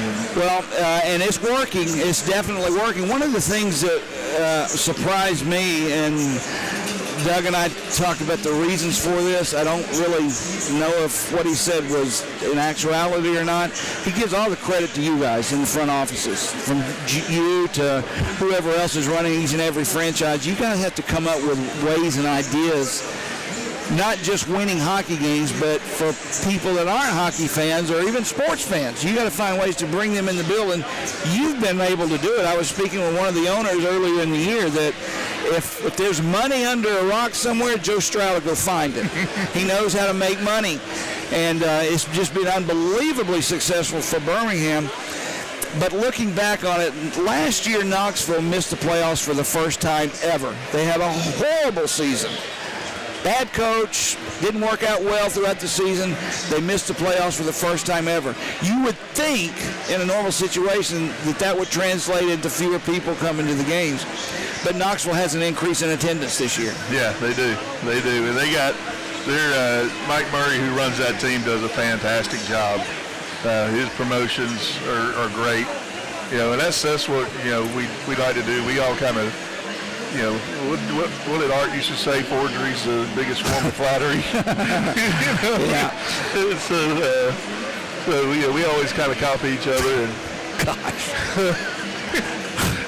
If you don't know what he's talking about, and you don't know who he's talking about, the former owner and really a resurrector of hockey in Birmingham, he brought the game back with the help of all the other owners. There's 8 of them, I believe now. Without them, we wouldn't have hockey in this town. So I'm in gratitude to every owner the Birmingham Bulls got. But when he says that, you just had to know Art to know how funny that statement was. Back to the success of Birmingham. Certain promotions you do are more successful than others. Some surprise you how successful they are. Some you wonder what went wrong. absolutely. Tell me a couple of times where that's happened, when you've been shocked that it actually worked so well, and others where you thought it would be good, but it just wound up not. So I'll tell you this one example. A few years ago, when we were coming out of COVID, that my daughter was home from college, and I said, "Give me a promotion. I got to have a promotion for the last game of the season." And she says she loves back what's the zombie show? anyway, she's like, why don't you have a zombie night? And I said, okay, why not? We'll try it. And it worked, and people loved it. I couldn't believe it. We had specialty zombie jerseys made, and it was great. And then, you come around, you turn it around to the other way. Like this year, we had a National Lampoon Christmas Vacation night, and it stunk. Yeah, I wasn't a fan of that night, in case you didn't know that. I know you don't like the jerseys. I don't like the specialty jerseys, but I understand what you're saying. Sometimes it works, sometimes it doesn't. The one that gets me, my grandkids are here again. They're here every night. We have a hockey game unless it's a school night. They love the kids' jersey night. Yes. They just love them. I've got a granddaughter who it looks like it's a wedding gown she's wearing when she puts on one of the smallest jerseys to give away, but they love those jerseys you give away.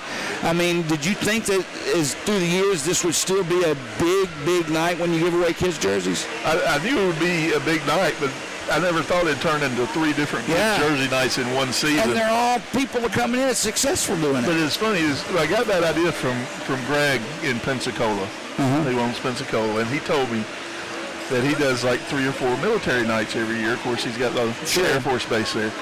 And I said, you do more than one? And he said, yeah. He goes, it works. Why just do it once? He's right. That's a good way to think about it.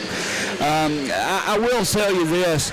There's one thing, and I don't know how the operations are between you and the city of Pelham, or you and the Pelham Civic Complex, but I used to go to a half dozen to a dozen Birmingham Barons baseball games a year, and I would always take my grandson to Tuesday night Barons baseball games because you could get hot dogs for $0.25 apiece.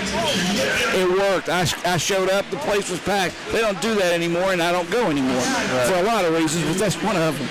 Have you ever entertained that thought or tried to do just a hot dog night or a burger night, something to that effect, to take some of that cost away from mom and dad? Mom can now feed their kids at the hockey game instead of at home before we go. Yeah, and there was an old regime that wasn't interested in doing that with us here. Yeah. You're talking about that runs the building, the complex. Building, okay. The building. The new regime is willing to work with us, but they were in between this summer when we plan all this. Yeah. How that goes. They were in between concession managers. Yep. And so food and beverage managers. So hopefully that's something we can work out for next season. It'd be great to have that on a Wednesday night. I believe you'd pack the house out. I really do. Yeah. I'd love to do a hot dog night. Remember how we used to do the hot dog nights? Those hot dogs with the people in the stands with a slingshot. People fighting over a hot dog. We could tell a lot of stories, and we're both laughing at it, and the people that are listening probably think, what are these 2 idiots talking about? It was so much fun to do these things. All right, listen, we got to get back to this. We got 5 minutes to go before the start of the second period. We could go on and on talking about this. I hope, at least for those that are listening, you get a little bit more of an insight as to the family atmosphere the Birmingham Bulls have. This is the general manager of the hockey team. He makes decisions that you and I will never get a chance to, and he's a friend of mine, and it's just a family atmosphere where the Birmingham Bulls are concerned, even down to the ownership. There are owners that, you can sit around and have a cup of coffee with or a beer with if that's what you want. So, I don't know, 2 periods to go, Joe. We need to get this squared away like I told you. I'd like to watch the Masters tomorrow, but in order to do that, we got to win tonight. I think we'll get this straightened out. I think we'll be okay. All right, that was Joe Stroud. Thanks a lot, Joe, for coming by. I appreciate it very much. Jody Chernesky here. We'll be joined by Greg Drevany in a few minutes. Stay with us, everybody. Second period hockey coming up. Birmingham 2 and Fayetteville 2. Stay with us.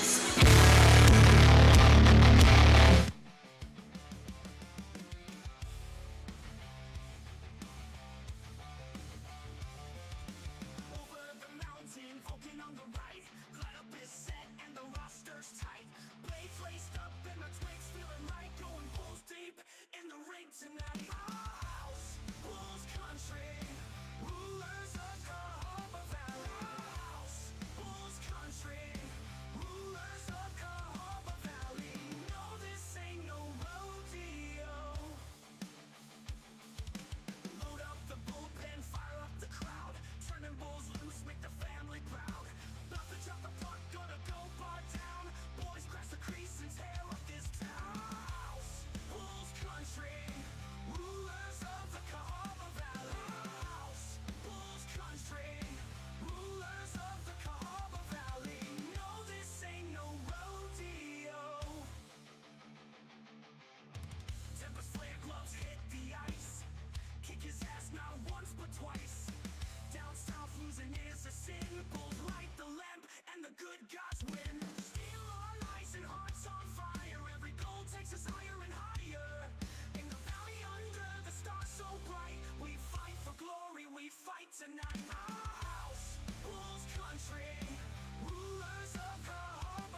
Our house, Bulls country, rulers of Cahoba Valley. Our house, Bulls country, rulers of Cahoba Valley. All right, Bulls fans around the SPHL. During that stoppage of action in the first period, we were talking about Knoxville and Roanoke and the importance of that game. That series tied at 1 apiece in Roanoke tonight. And Roanoke has actually just scored with 3:28 remaining in the third period to give them their second goal of the night. However, Knoxville apparently on fire over Roanoke right now, 5-2. 3:28 remaining in the third period. Knoxville up 5-2 over Roanoke. And that, folks, is an upset in the making. We'll see if Roanoke can rally back and make this one interesting. But 5-2, Knoxville over Roanoke. Here in Birmingham, the Bulls knotted with the Marksmen, 2 apiece after 20 minutes of play. A little bit of everything, 31 shots combined, 15 for the Bulls, 13 for the Marksmen. We had some fights, we had some penalties. Definitely a totally different game than what we saw in Fayetteville on Thursday night. And in Huntsville, at the end of the first period, the Havoc up over Evansville, 1-0. So, those are the games going on. Peoria has already played. They've knocked out Quad City, and they're waiting to find out who they're going to play in the second round. I'm just, when I look at the scoreboard, Greg, Knoxville's been playing well, don't get me wrong, but they shouldn't be beating Roanoke that convincingly, in my opinion. Jody, it's one of those things where you saw the difference in Fayetteville when they got down by that first goal, how something just changed in how they looked on the ice. There was a little bit more urgency. You know what I mean? It wasn't so controlled. They were like, okay, time to pull out all the things, get out there and get it done. And that's exactly the opposite of what happens in Roanoke at home. Yeah, at home. They've been battling and they've struggled. They get a little bit of adversity. That's a very difficult team to beat at home. I'm telling you. And but probably sold out crowd, 7,500 people. The place is going bananas. And Knoxville just made them very quiet, took the fans right out of the game here early. Knoxville is a team, and I was talking to Joe Stroud about this. Last year was the first time they've ever went through a season and not made the playoffs. They had been in the playoffs every season until last year. Now here they are on the precipice of going to the semifinals this year. All right, well, let's get this one to worry about first. We would like to make it to the semifinals as well, as we're back to action here in the second period. Looks like it's going to be a whistle blown. I thought it was offside, but they're going to glue a high stick on Taylor Barley, so the face-off will come back toward the Birmingham net. 6 seconds gone here in the second period. What kind of a Birmingham team came out of this locker room after being up 2 and then giving 2 up? What kind of team, Greg? Well, I think you just go right back to where we were, Jody, and you'll see the Bulls come right back out and start executing their game plan just like they did at the start of the game. You just want to play straight, solid, north to south hockey, and you just want to play tough and physical. Off the draw, Fayetteville's Tyler Luss sends it back in to the Bulls zone, played by Austin Lotz. Puck goes through center ice. Back to pick it up is Aonzo. Johnny Aonzo sends it far side, return. He'll chip it in deep. Lotz plays it around the boards. Birmingham can't get it out. Kept alive by Aonzo. Down low off the back of the net. Centered one out in front. McTavish is there for Birmingham, and he'll set it up for Sinclair. McGregor brings it in. Slides one down low. McTavish was there, but Aonzo knocked him off the puck. Kept alive by Olnick. Olnick gets a stick up on Aonzo. Now Olnick, look out, he's holding that wrist. I didn't like that, Greg. Behind the net, Ballon has it. Centers one out in front. Matthews a shot. Save is made. Rebound comes to Kenny, and I'm telling you, Colton Olnick, who's been on a tear as of late, is going to the locker room. He got a stick up on one of the Fayetteville players, and he immediately doubled over in pain, favoring that left wrist. Well, that was one of those things, Jody. You don't know what exactly transpired there, whose stick it was, but it looks like Olnick got clipped right above the glove on that left wrist. And you saw, sure he didn't jam his wrist? Well, might have jammed it, might have been a stick, I don't know, but something got tied up there. It is definitely not look good for Olnick right now. 6-game scoring streak for Colton Olnick. This is somebody we need in the lineup. Off the draw, it's cleared back into center ice. Kyler Matthews tried to put it in deep, is taken away. Mason Imhoff with a shot save made by Lotz. Now Imhoff comes in, tries to get at one of the Bulls players, and I believe that was Scahill, who is protecting Austin Lotz, so a face-off will come up to Lotz's left. I'm going to try and find out, if possible, through my normal sources, if I can, what's going on with Olnick. Well, Scales in the box, so that was Matthews. Yeah. Okay, my bad. Matthews was the recipient of that hit. Now off the draw, played by Thurston around near side from Matthews, who goes down, still manages to get the puck out, and for Kip Ledzianko, he stood up at the blue line, gets it to his brother Phil, cuts behind the net, has Rose in front. Backhands the pass over to Romeo. He takes a slap shot. That one's well wide of the net. He was looking for a deflection, none forthcoming. Rose knocks that clearing pass down, takes the shot. It goes wide. Behind the net, puck tied up by Holmes of Fayetteville. Now Phil Ledzianko chips it free. Played by Anzai. Around the far boards, 2-on-2, Fayetteville comes the other way. Nice backhand pass over. Look out, Long's in front. There's a shot taken from the slot, save made by Lotz. Off the stick of Ryan Leith, who has a goal tonight. Mason Imhoff tied up by Phil Ledzianko. He goes down. Loose puck picked up by the Bulls' Youngworth, who will skate away. Gets it to Ballant. He's knocked off the play. Look out the other way. Here comes Head.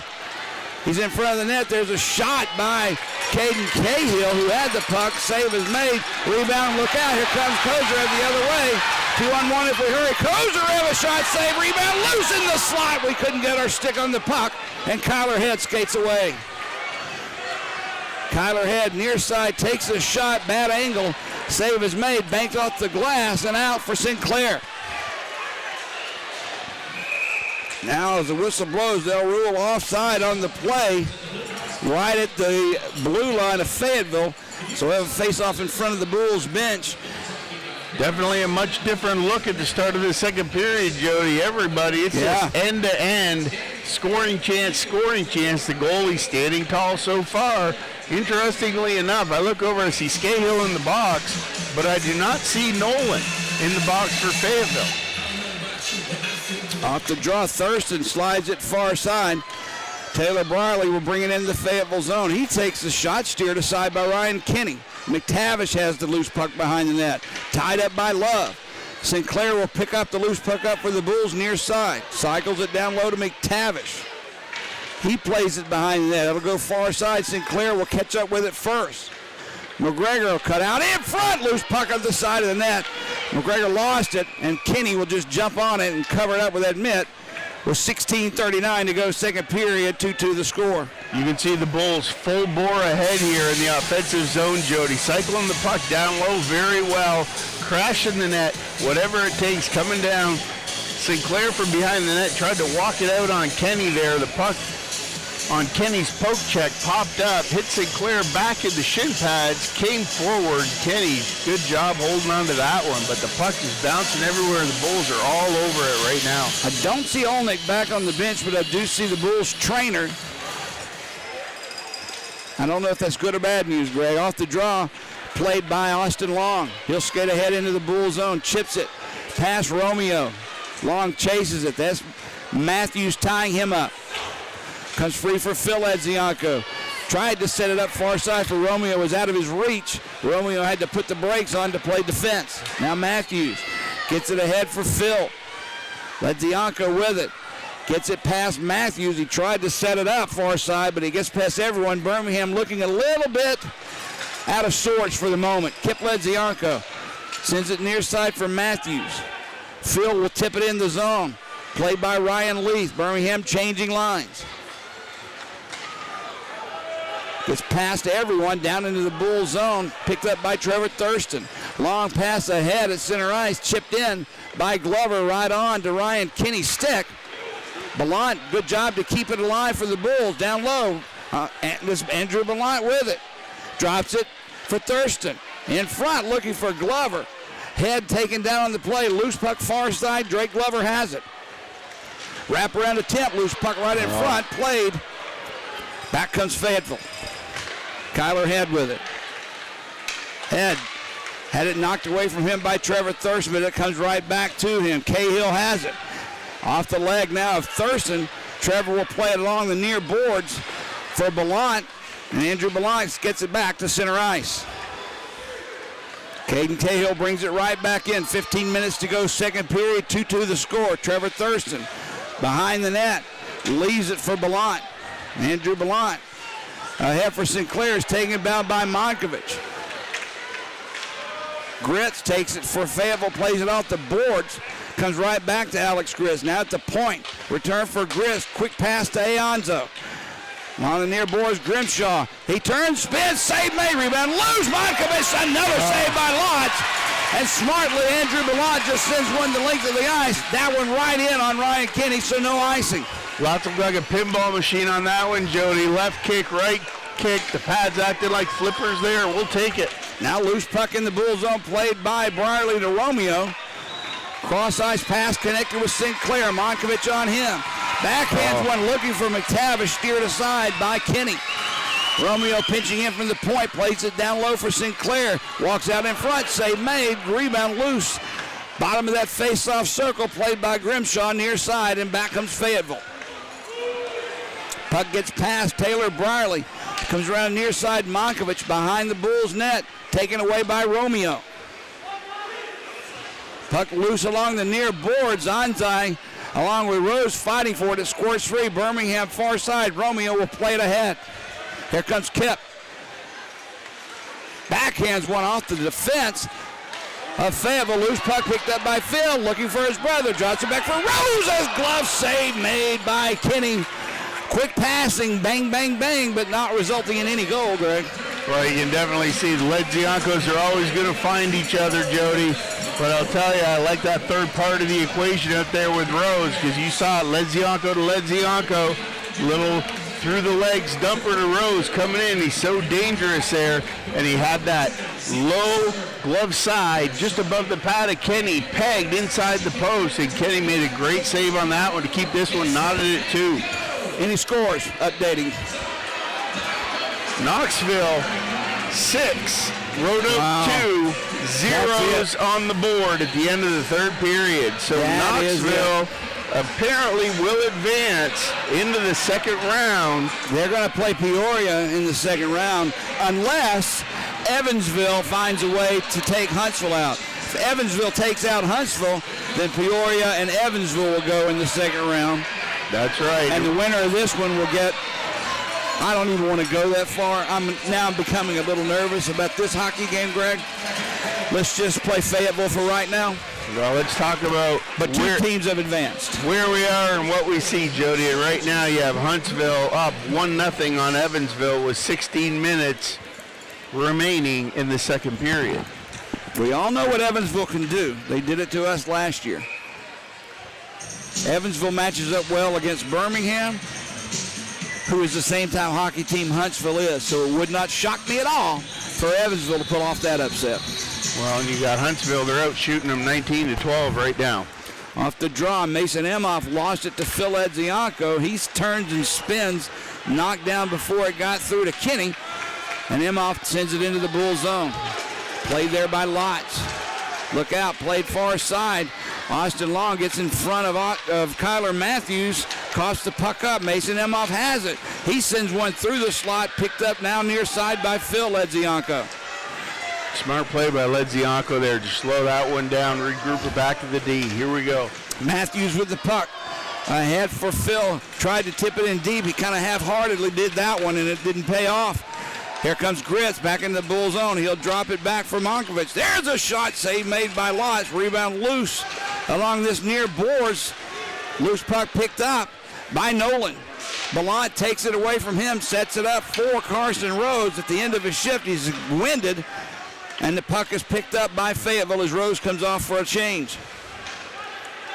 Austin Lotz will stop it for Trevin Thurston. 12:20 to go, second period. Score tied at 2.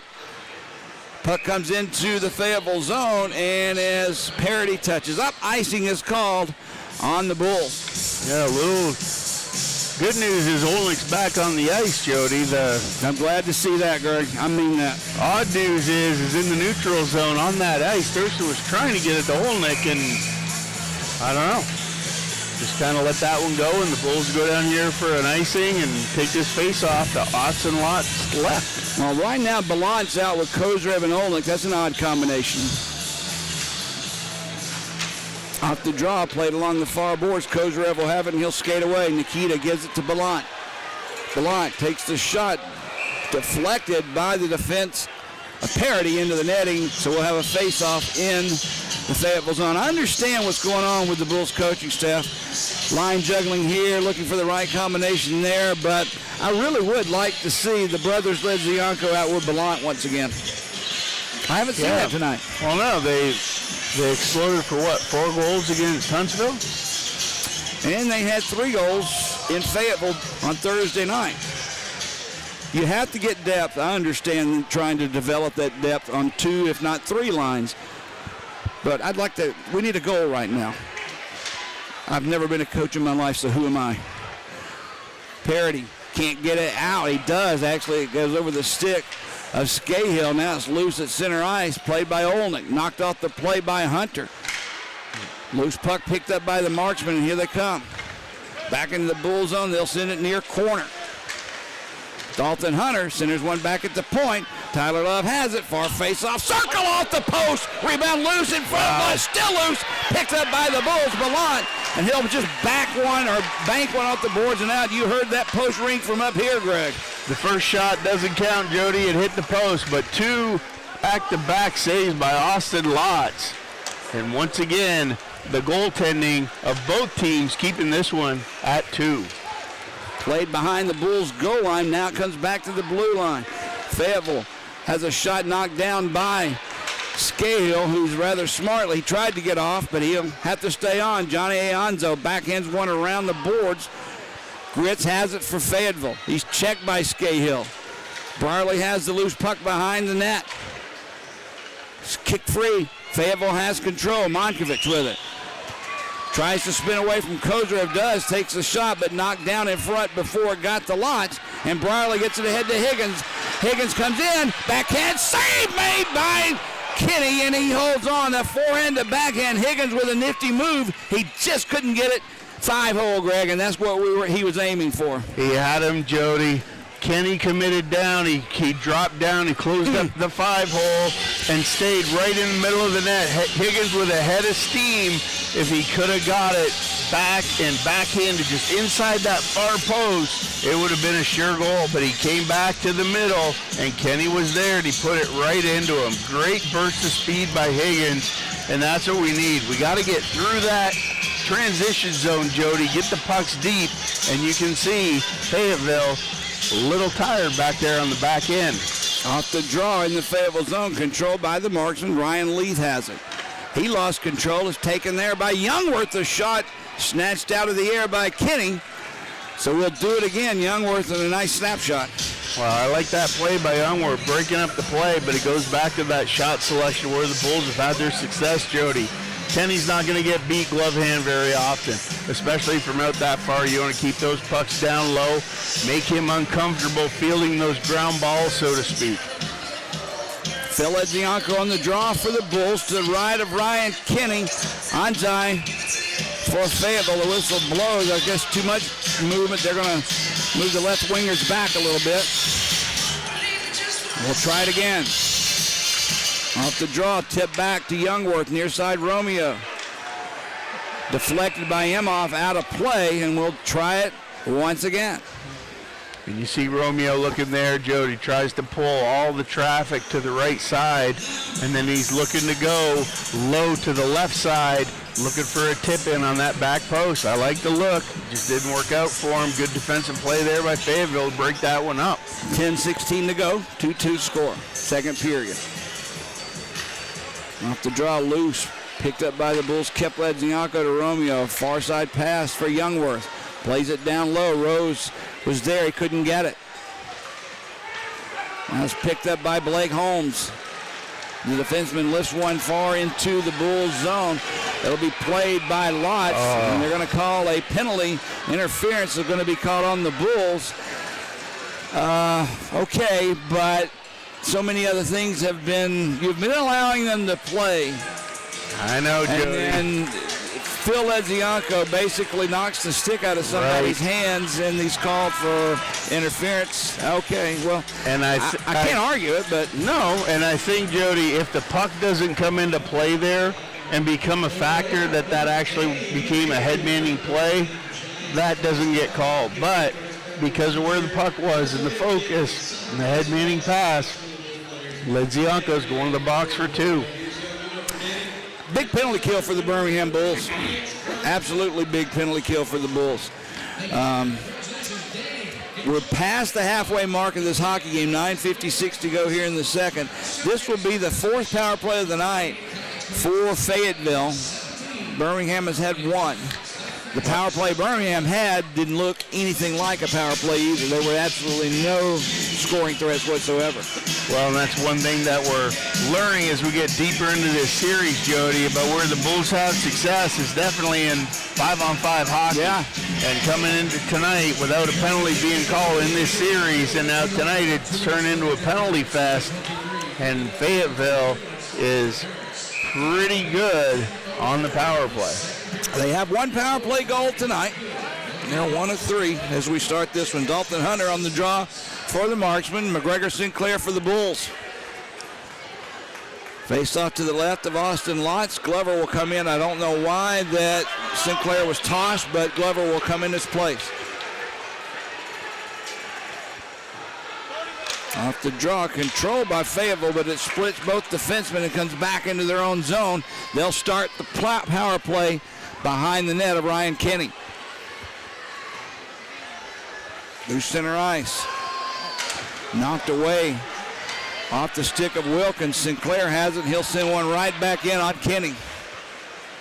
He stops it, and he'll leave it for Wilkins. Alex starts skating away. McTavish watching him. Wilkins drops it back for Gritz. Cross-ice pass trying to connect.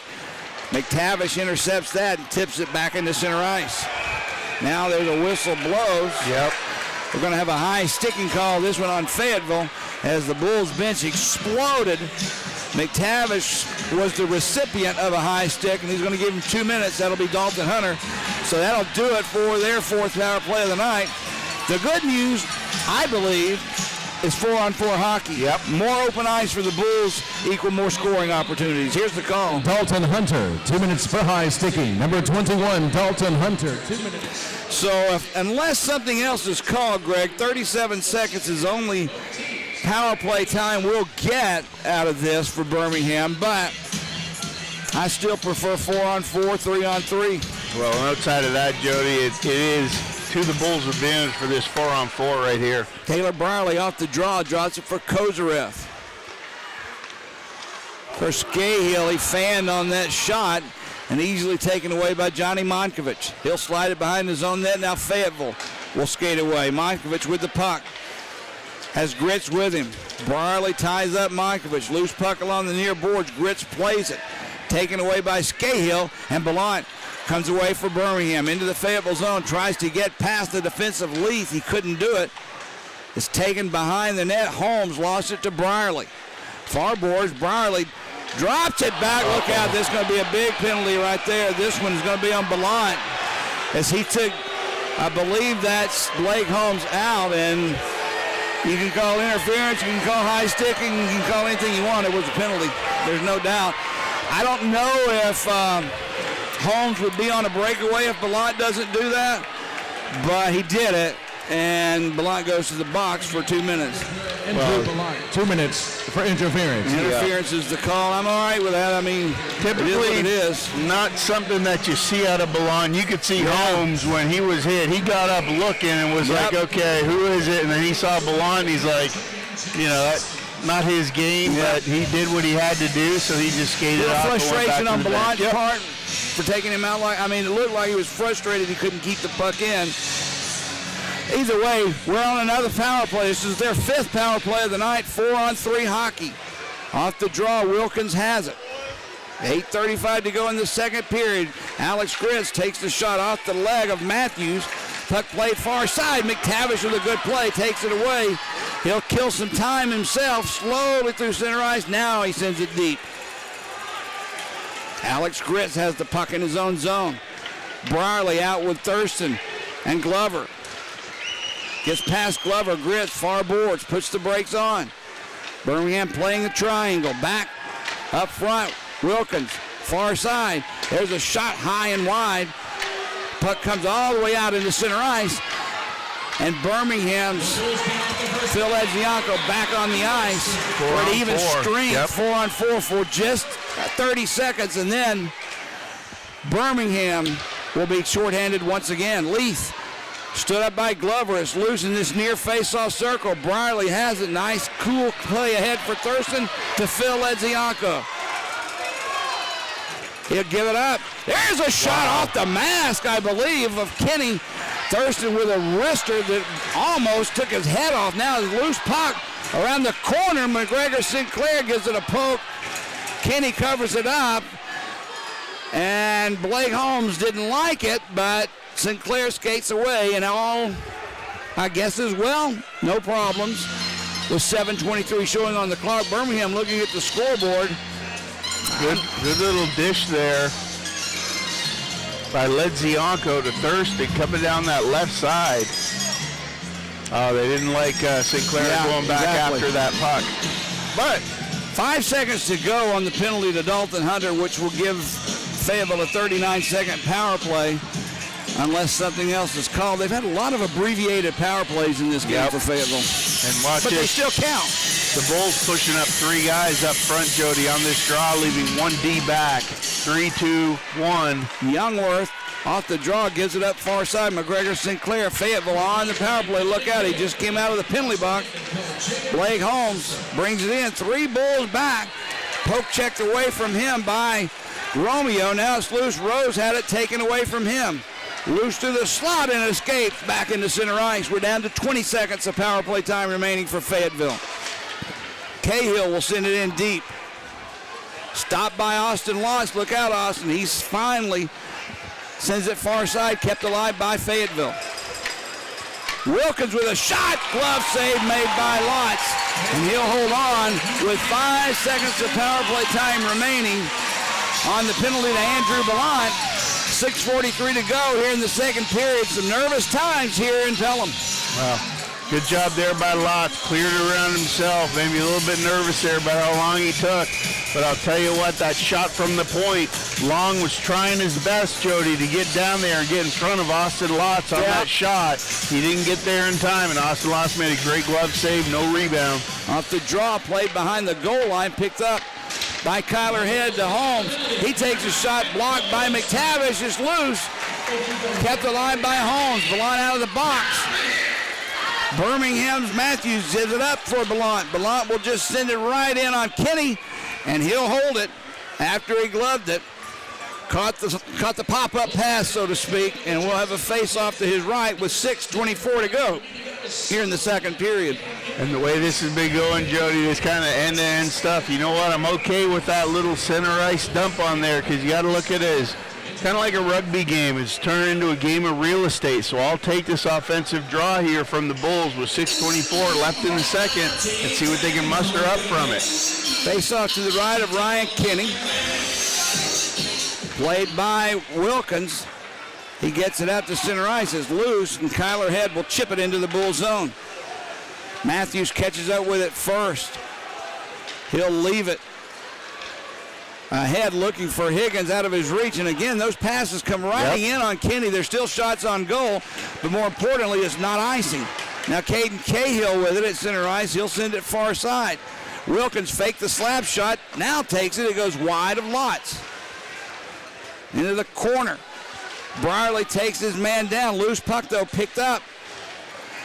That's Long with it. McTavish on him. Austin Long can't get away from Brierly. Runs into his own man, Hunter, and Birmingham quickly the other way, 3-on-2.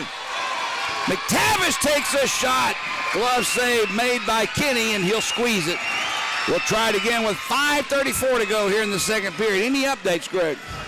Yes, sir.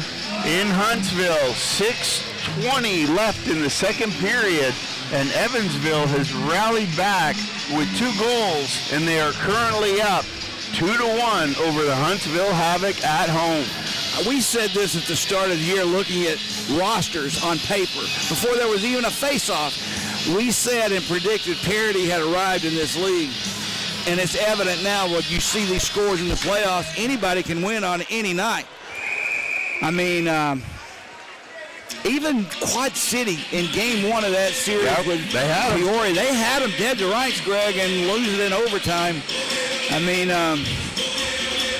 you can't take anybody lightly in this league. Parity has arrived. And that's tough, Jody, to take them to overtime and lose that heartbreaker and then to have to go home. It's hard to get over that mentally. Brierly with a shot off the draw, sticked aside by Kenny. Rose tried to keep it alive. He couldn't, and Fayetteville banks one off the glass. Right back then on Lotz. Lotz calmly just covers it, and we'll have a face-off on this end of the ice for the same reason. Well, it's back and forth, Jody. Yep. And the one thing that I like that the Bulls have figured out here towards the latter half of the second period is they're getting these pucks in deep, and they're not getting that short transition turnover at Fayetteville's blue line coming back in them with numbers. So I like that aspect of where the Bulls are headed right now. Face off to the left of Austin Lott. Phil Edzianko for the Bulls. Nolan for Fayetteville, and Birmingham can't get it out. It stayed right on the blue line, and Monkovich pokes it into the far corner. Hopefully that 1 inch right there at the blue line won't matter as Phil Edzianko can't get it out. Parity in front! And there was the goal, Greg, right then. He had wide open Alex Griss. He just couldn't deflect it. And then I would have been upset because that puck was barely kept alive in the Bull zone. Now it squirts free into center ice. Bounces off of Monkovich's stick back into the Fayetteville zone. Under 5 minutes to go, second period, still tied 2-2. Ryan Nolan with the puck. Sets it up far side. Nice play by Kozarev lifting the stick. Here comes Olnick. He just missed that head-manning pass. And icing will be called on the Bulls. Normally, that's a breakaway for Colton Olnick. I wonder if that wrist injury or arm injury didn't have something to do with that. He could not grab that puck, Greg. Well, you can tell something's going on, Jody, because he just stopped firing on all cylinders. He's close and he's in the right spots and everything like that, but how many times have we seen Olnick have that pass in this season, make the play and turn it into something on the other end? So, something we'll have to keep an eye on here, but nonetheless, both goaltenders have been the story here in the second period, Jody. Something's got to give, though, Greg. I mean, I'm not big on calling Knicks goal wins, but you get that feeling that the Knicks goal's kind of big in this game. I think the next goal, Jody, turns the gas up even more on this game, and it's going to put the pot into boiling mode. And once it all starts boiling over, we'll just have to see how everything settles out at the end. Face off to the left of Austin Lutz. Phil Edzianko on the draw for Birmingham. Dalton Hunter for Fayetteville. Edzianko out with Olnick and Kozarev. We're really juggling the lines tonight. Off the draw, loose, far boards. Squirts around near side for Kozarev, who'll skate away at center ice. Has Olnick with him. Kozarev drops it for Colton. Taken away from him by Kyler Head, and Fayetteville comes the other way. I don't think Colton was waiting on that pass. There's a shot right off the blocker of Lotz. He couldn't control the rebound. It comes near side. Parity lifts it in deep. Played by Head. Romeo, a nice play, takes it away from him, gives it to Ballant, who backhands one out. Well, Lotz did handle that rebound, Jody. He placed it. He thought he was going to place it far enough away as he kind of punched it over towards the far wall. And thankfully, as he punched that puck, it hit the ice and actually spun on its end. And Head just couldn't quite get a hold of that one to get a quick shot because that could have been dangerous. Face off to the right of Lotz. Blount takes a stick to the face off that draw, and the shot was taken by Nolan, steered aside by Lotz, loose along the far boards. Nolan again takes a slap shot, knocked down by his own man Monkovich, and the puck is in the far corner. Centers a pass, there's a shot. Goes high into the netting. Fayetteville buzzing right now, Greg. Well, they're definitely maintaining control of those boards, Jody, and like I said, when they're clogging up those boards and those side walls, the play is the center has to come low and swing, and instead of throwing that puck up the wall to the winger like 99% of the teams do, you have to just give a little touch here to the centerman, and then he's either got to clear the wall on the far side or hit the stretching winger on the weak side. Off the draw, I believe that's Drake Glover. I can't tell by the way the number is positioned. It was Glover. It's loose in that face-off circle. Still being fought for. It comes free. Monkovich had it, lost it. It goes behind the Bulls' goal line, played by Gritz. Back off the boards. There's Love with a slap shot that one time where he didn't get all of it. It's played behind the Bulls' net. Nolan had it taken away from him by Glover, who goes down awkwardly. Loose puck along the near boards. Monkovich has it for Aonzo. He takes a shot, knocked down in front off of Matthews, who's really stinging, and Bulls clear. Matthews will come back to the bench. McGregor Sinclair cuts in front, save. A rebound was there for McTavish, and he just tipped it right in. Slash. To Ryan Kinney. A slashing call is coming up, but that's one I think we're going to remember for a while. McGregor Sinclair had it there, Greg. He just could not get, or McTavish that is, just could not get all of that rebound off. Well, and that was it. You know, if you're Fayetteville there, Jody, you have to take that penalty. Monkovich. You have to take that penalty based off what Sinclair did in the first period, coming in on that exact same play, and forehand, backhand, pumped it, went across, and he beat Kinney. And then you see, even after that shot, McTavish in front of the net all alone had a chance to bury it. Power play for the Bulls, only our second power play of the night. It seems like we've had some, but to be honest, every time an opportunity for a power play has come up, we've taken another penalty and killed off any chance of a power play. Off the draw, Blount chips it back to Romeo. Through the slot, Romeo holds on to it, drops it for Blount. Far side pass for Phil. Down low in front, looking for Olnick. Knocked away from him calmly, though. Blount keeps it alive for the Bulls. There's a pass that splits both Ledzianko, Phil that is, and Romeo, and comes all the way back into the Bulls zone. We had time to set it up too, Greg. Absolutely. You see Fayetteville running three guys up top, Jody, because they know the Bulls like that shooting presence of Rose and Blount up top. There's Phil Ledzianko, gets past one behind the goal line, chips it to his brother near side. Blount now has it for Kip. Centers one for Olnick. There's Blount with a shot. That one got past Kinney, but wide. Loose puck along the far boards. Romeo has it. Ryan sets it up for Phil Ledzianko. Returns for Romeo. Now Blount has it. Phil Ledzianko couldn't get the shot off. Parity was in his way. Drops it for Romeo. Under a minute to go of power play time. Blount, pressured by Nolan, skates away from him, left wing side. Still holding on to the puck. Blount looking for a place to go. Nice pass to Phil. Phil sends it into the far corner. Not sure where he was going with it. Blount does catch up with it, though. Blount with a shot. Save made by Kinney. Loose puck picked up near side. There's a one-timer. Blount goes high and wide and out of play. So we'll have a face-off coming up. I believe this one's going to come outside the Fayetteville blue line. Well, it is. No, I'm sorry. It'll be deep. Inside over here, Kenny's glove side to his right will be the face-off. But, Jody, I like how they're looking around, but to me, I don't see the meat and potatoes that we need. Shoot the puck, you mean? Well, shoot the puck, but we also have to have more of a net front presence there. Okay. You know what I mean? You got Ledzianko in front of Kenny. Kenny's just looking over top of him. 31 seconds of power play time remaining. Face off in the Fayetteville zone. Bulls Rose has it. He gets it back at the point for Brierly. Near side, Kozarev. Return to Brierly. Down low. Sinclair is there. He couldn't control it. He'll have it near side. Back for Brierly. We're down to 15 seconds to go in the power play. Still no shot. Kozarev. Off the stick of Brierly, loose puck far side. Kozarev, good work to keep it alive for the moment, but it comes out, and that'll do it for the power play for the Bulls. Again, Greg, I believe in shooting the puck and see what happens afterwards. Loose puck through center ice. Kozarev has it for McTavish. McTavish drops it in for Rose. He sends a spinning shot off the boards, and Kenny will bounce on it and hold on for a face-off. Nice attendance, 2,927 for a game that wasn't advertised. That's not bad, but I'll be honest with you, looking around the building, I thought there was more than that here.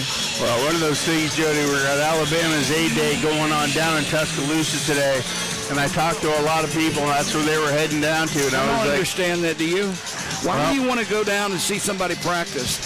I talked with somebody that was at the game tonight, and or was at the Alabama A-Day game. He said that they watched linesmen doing running drills. What? Okay. That's what he said. Back to action. Birmingham backhands one deep into the Fayetteville zone. It's loose along the near side. Monkovich picks it up. We're under 30 seconds to go here in the second period. Higgins, a nice job, intercept that pass. Sends it in deep where it's played by Kenny. Under 20 seconds to go as Fayetteville sends it into center ice. Gets past everyone. Kyler Matthews will pick it up for the Bulls. Ahead for Kip Ledzianko to his brother Phil. Under 10, Phil. There's a pass for Kip. Well wide of the net. Carson Rosa backhand one out in front, looking for just a deflection basically, and Kenny covers up. 1.5 seconds remaining here in the second period of play. Now I know what the play here is, Jody. The play here is with 1.5 seconds left. Supposedly it takes about 2.5 to get the puck down the ice and actually put it in an open net. Why not pull lots right now? Well, because it's the playoffs, you're up a game, and I would not do it because... I've seen it happen before is the reason I say so. But it only takes a clock operator a second to fall asleep, and nobody's going to be talking about that. They're going to be talking about the guy that pulled lots out of the net. Again, I'm no coach. I'm just sitting up here trying to coach. I just want to win so badly, Greg. I want a championship so bad. Choose a while. Face off to the right of Kenny. Bulls are in good hands coaching-wise. I have no doubt about that, as the puck will, face-off will have to happen again. People will be tossed. Still, 2.2 seconds remaining. McGregor Sinclair on the draw for Birmingham. Dalton Hunter now will come in for Fayetteville. Sets up a very, very, very fun time to be in the locker room at the end of this period with the score tied at 2, and the horn goes. We'll go back to our locker rooms, all tied at 2. 20 minutes to go, Greg, and you've been in this situation all too many times. 40 minutes in the books. Nobody ahead. Nothing has been decided. A lot on the line. When you walk into that locker room right now, are the coaches in control of that locker room, or are the captains in control of that locker room? I think in this scenario, Jody, as the coaches, you just want to kind of sit back. You let the guys go in. You let the captains say what they have to say. Let the guys have their time together, do some processing. You know what you have to do because you just did it Thursday night. Now, what I'm seeing here and going back to the games that Fayetteville was down here, if I'm the Bulls and I want to change up one thing, I want to get back to, I'm not looking for pretty goals. I'm not looking for cross crease, hit the seam, you know, that kind of stuff. I'm sending everybody and grandma to the front of the net, and I'm going to flip pucks in low, and I'm just going to battle, try and stick them in front and get an ugly, greasy Phil Esposito goal in front of the net. You've been in the net before, too, when there's traffic in front of the net, so much so that you can't even see where the puck is coming from, much less where the puck is.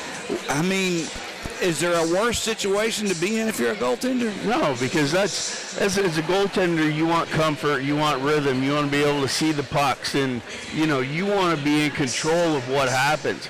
And so many times when there's so many bodies in front of the net and the puck comes in, it hits somebody in the shin pads. Or how many times have we seen it down in both ends tonight about those loose pucks going off of skates, and then somebody fans on the clear because it's called a broken play. And on those broken plays, those ones, it's so imperative about your man-on-man defense and having everybody in place and picking up their guy. It only takes one blown assignment, and then you're in trouble. Well, all I know is this. I've seen goals. You and I have seen goals in this building shot from behind the net, off the back of a goaltender, off the back of their head. And the moral of the story is those aren't goals unless you're shooting the puck, which is why I'm getting antsy up here. I'm shaking. Shoot the puck already. But either way, it's just me wanting to win this game. We got a great setup here for the last 20 minutes. Both teams are playing good hockey.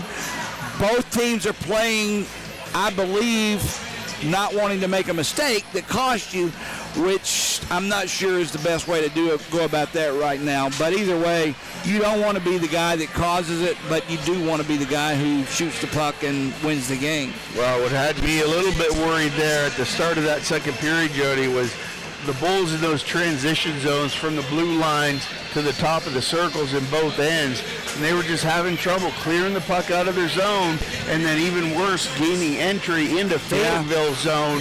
And to me, that's when Fayetteville's dangerous, because you can see what happens when they get an extra man open in space. They have some guys that can bury the puck.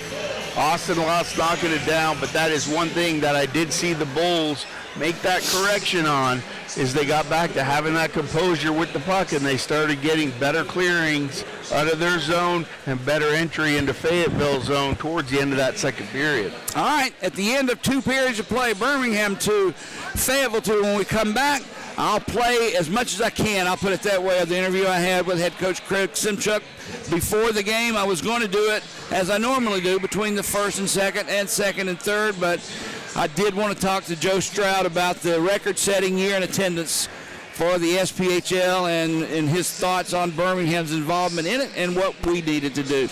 We'll take a quick break. When we come back, interview with head coach Craig Simchuk. Jody Cherneski here along with Greg Drevany. Stay with us, everyone. Birmingham Bulls hockey will return.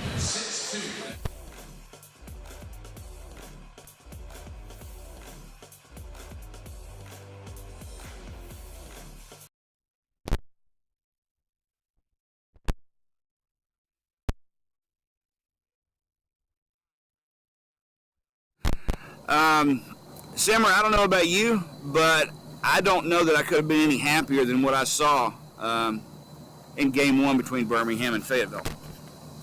Yeah, and it's always good to get the first one over the way, and then on top of that, on the road also. So, we knew we wanted to have a quick, fast start and come out hard. We knew there was probably going to be some nerves, intensities rising, and the physicality, but I thought the first period was kind of a feeling out process, but once we settled in, I was really happy with the way we played. These two teams, Birmingham, Fayetteville, and we can even throw Huntsville in there if we want to, kind of play the same game, not constant. They're not made the same way, but very few penalties. I don't know if you were aware of it, but this game, you had Game 1 in Fayetteville, was the first time in league history, over 20 years, that not one penalty was called in a playoff game. Not one. Yeah, no, that's pretty surprising. And then we talked to the refs after, and they wanted to let us play. And to them, there was a few back and forth on each side, but they didn't want to be the dictator or have an influence on the outcome. There was two teams battling 5-on-5, and they just let it be. So I'm okay with that, as long as it's called both ways, which it was. And I don't think we're going to see that again tonight. I think we'll probably see some penalties on both sides tonight. Well, when you've been in this situation before, and we'll put ourselves in Fayetteville's position. Their backs are against the wall. There's no more room for error. The margin is gone. It's either win or you're done for the year. What type of mentality does it take to to go up against a team like that. To me, when your backs are against the wall, that's when you're the most dangerous. But what is it that we need to do to make sure that we can, at the very least, nip that in the bud? I think we got to weather the storm, like you said. A desperate team's a dangerous team. So we know if we show up and we take care of business, we're going to be fine. But it's all on us. We got to have the intensity. We got to play smart with the puck and manage pucks. I think we had a lot of turnovers, some costly last game, which we obviously want to clean up. But don't get too excited and don't get too down. So we're talking about being even keel, level-headed the whole way. If there's a bad call or a goal against, how do you bounce back from that? So that's our biggest message right now, and it's just another day. We're approaching it as it's another hockey game Saturday in Birmingham, and that's our approach. We're on a little bit of a tear here, a heater, if you will. 9 games in a row without a loss, all wins. How do you combat that? That I don't want to call it complacency, but at what point do you have to remind these guys, hey, this is still a hockey game, and if you lose here, you're done? Do you think there's a little bit of overconfidence coming into a game like this tonight? There can be. I don't think we've reached that level yet. I think we've made it pretty clear, guys, that okay, we're winning. We've won 9 straight, but 4 of them were in shootouts or overtime, so it's not clear regulation blowouts by any means. A lot of tight goal games that could have gone either way. So we're fortunate to be on the winning side of those, but I think guys have a pretty good understanding that there's always room for improvement, and that we didn't come this far just to win 1 game in playoffs. Let's talk a little bit about what's got us here. In specifics, the brothers Ledzianko. You paired them up, and it's worked like magic with Andrew Ballant. Every now and again, I'll see Colton Olnick out there, but these 2 twins, I don't know what happened and when it did, but it seems like over the last month and a half, they've just decided we're going to be the best players in this league, and to their credit, they're playing like it. No, they really are, and I know I'm happy for them. They're playing with a ton of confidence right now, and you can tell the way they're skating and the plays they're making. They're communicating, they're vocal on the ice, on the bench, so you could tell they're having fun. And right now, it's a good problem to have because we have a lot of depth. We really have a lot of depth up front, and it's they're carrying the load right now. But that's not to say that other guys down the lineup can't produce and put the puck in the net, because I think they have the capabilities too. On top of that, you still have a gift really to have 2 of the best goaltending tenders in the league. As far as tandems go, maybe Huntsville on paper could rival what we have, but as far as confidence goes, from my standpoint, and I'm sure yours too, I'm not sure you could have any more confidence in Hayden Stewart or Austin Lotz at this time. No, and once again, it's a 2-headed monster. There's not really a bad decision with who we select to go in net. I think our whole team, the fan base, everyone has confidence in both goalies. They have confidence in each other. The best thing they have is their work ethic and their camaraderie. They're 2 best friends that cheer each other on, and they're so supportive of one another. And I think when one plays well, the other wants to rise to the occasion and pushes himself that much harder. So that's been the whole tandem for the last 3 years with them here. But I'm really happy for both of them to see all their hard work and dedication pay off, because they deserve it. Talk to one of the players on this team, and I'll go ahead and say who it was. It's no big deal. Colton Olnick said, it's amazing as much as this team has been through this year, and as many setbacks, as many different things that's happened to it, we're right here. And he said, I'm not sure anybody is playing better in this league than we have, or we are, and we're all year long. Explain a little bit about what Olnick meant by we've persevered a lot, we've came through a lot, and now here we are. It's right in front of us. I think if you go back and just look at some of the stats compared to last year to this year, individual stats, I mean, Carson Rose, Nikita, and Glover were the top line in the league, top 3 of the 4 scorers in the SPHL, and now you don't see him up there. Obviously, due to injuries on all of them, the goalie of the year was out for 6 weeks, and I mean, we could just go on and on. I mean, I think Drake Glover's missed more games than he's played for us this year. Same with Nikita's sat out a few weeks, and Rosie. So you take those guys out of your lineup, it definitely it hurts. There's a big impact, but to see where we are now and with everyone back and healthy, it's something pretty special we have going.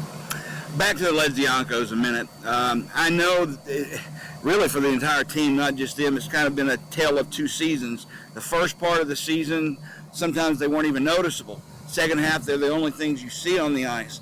Is it something as simple as, okay, we're going to now buy in fully to what the coaching staff has asked us to been doing all year long?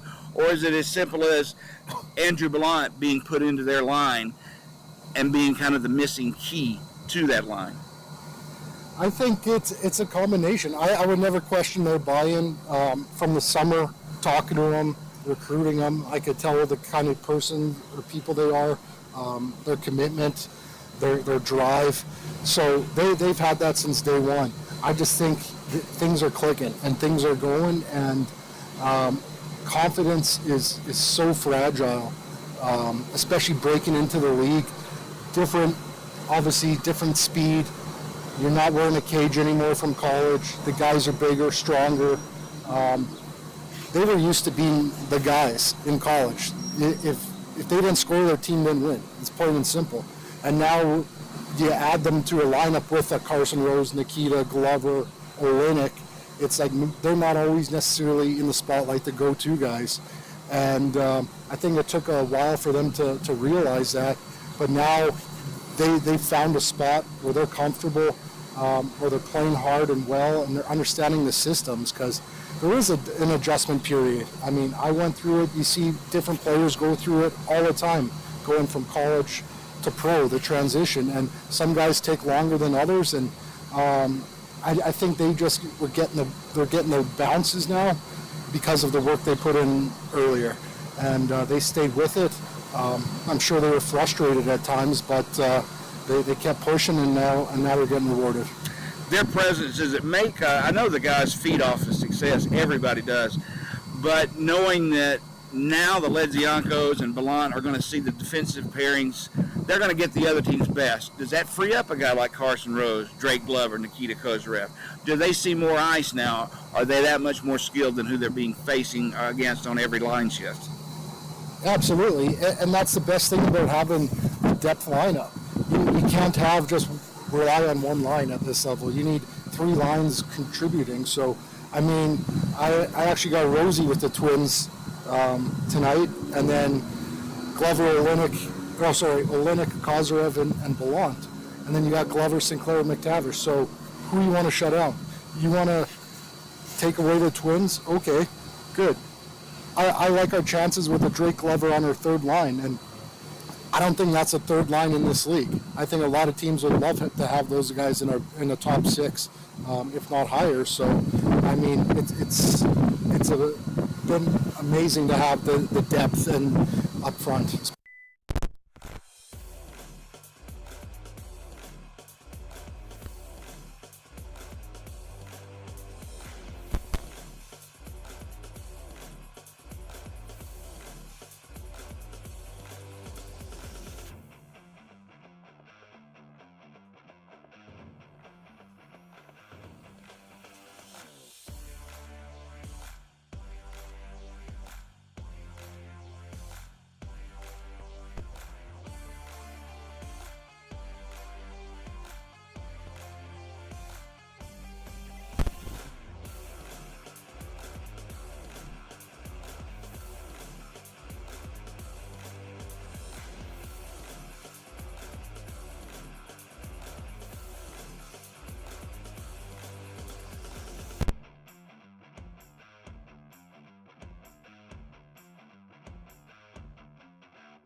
Okay, Jody Chernesky back along with Greg Dreveny here at the Pelham Civic Complex, Birmingham. And Fayetteville knotted at 2. And the final 20 minutes really are going to be something that you don't want to, I don't want to touch the money, Greg. I don't want to touch the cup. But if there is a game tomorrow, don't you have to make sure that you do everything humanly possible to make sure there isn't a game tomorrow? I guess that's the wrong way to ask this question. But if you're Birmingham, don't you have to just throw everything at them right now? Well, Jody, it's one of those things that we talked about in the pregame. You have to live in the moment. You have to live in the right now. You don't worry about tomorrow. You don't worry about tonight after the game. You come out, you got 20 minutes. You've got how many seconds inside that 20 minutes, because every second is going to count. All I know is this is setting up to be a very nerve-wracking period for me. This next goal, and there has to be at least one more, this next goal is going to go a long way in deciding the winner of this game. We may have more than one goal scored, but still, the next is big. The good news is, Jody, no matter what happens in the next 20 minutes, if there isn't a goal and we do go to overtime, it's not going to be the 3-on-3 and the shootout. Yeah, exactly. It's going to be straight up, clean the ice, come back 5-on-5 for 20 minutes, and we're going to sit here and play this one out until a true winner walks out of the rink tonight. That's the way it's supposed to be, Greg. Yep. None of this gimmicky stuff. I know why they do it. It's for the fans. Sure. Want to make things quote-unquote exciting, but there's, I don't know, for us old hockey guys, it's not the same. But you're right. We're going to decide it the old-fashioned way tonight. Whoever scores the most goals are going to win. And they're going to do it the old-fashioned way. No shootouts, no 3-on-3 overtimes. Let's just play hockey. 5-on-5 for right now. As we get set, third period of action underway. Briley with the puck. Gives it up for McTavish, who sends it in deep. Played by Holmes. He takes the hit there, loose puck along the near boards. Briley keeps it alive.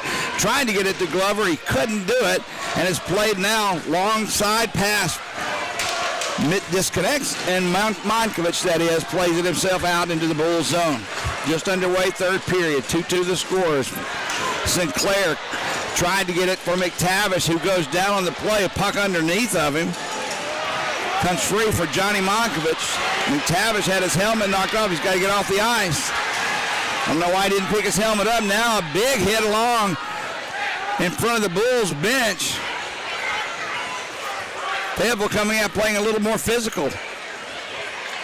Kozarev brings it into the Marksmen zone. He takes the shot gloved by Kenny, and he'll hold on. I don't know. What do you think, Greg? Is it just me, or they come out actually trying to play the body now?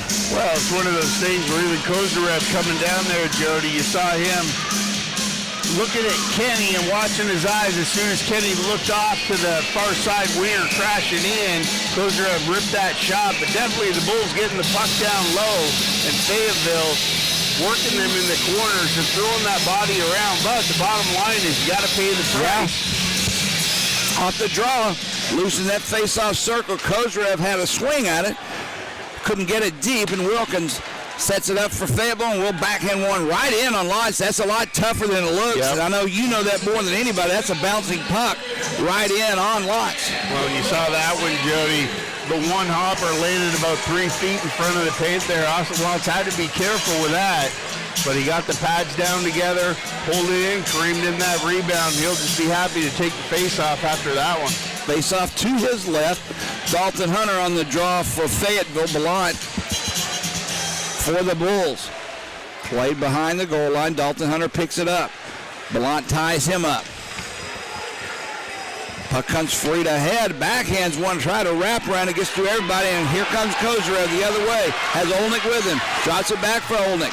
Olnick takes the shot off the leg of Wilkins. Loose puck picked up by Cahill now at Fayetteville, and he'll bank one off the glass into center ice. Dalton Hunter has it. He gets past Thurston, takes the shot, goes wide. Puck played along the far boards. Head couldn't keep it in. That's a dangerous play there by Thurston, Greg. Absolutely. That's something we want to do is take away that open ice for Fayetteville. They've shown they can score, and they've got some power up there. Now bodies really starting to fly everywhere. The physical play picking up on both sides as Carson Rose has it at center ice. Has the Ledzianko brothers with him.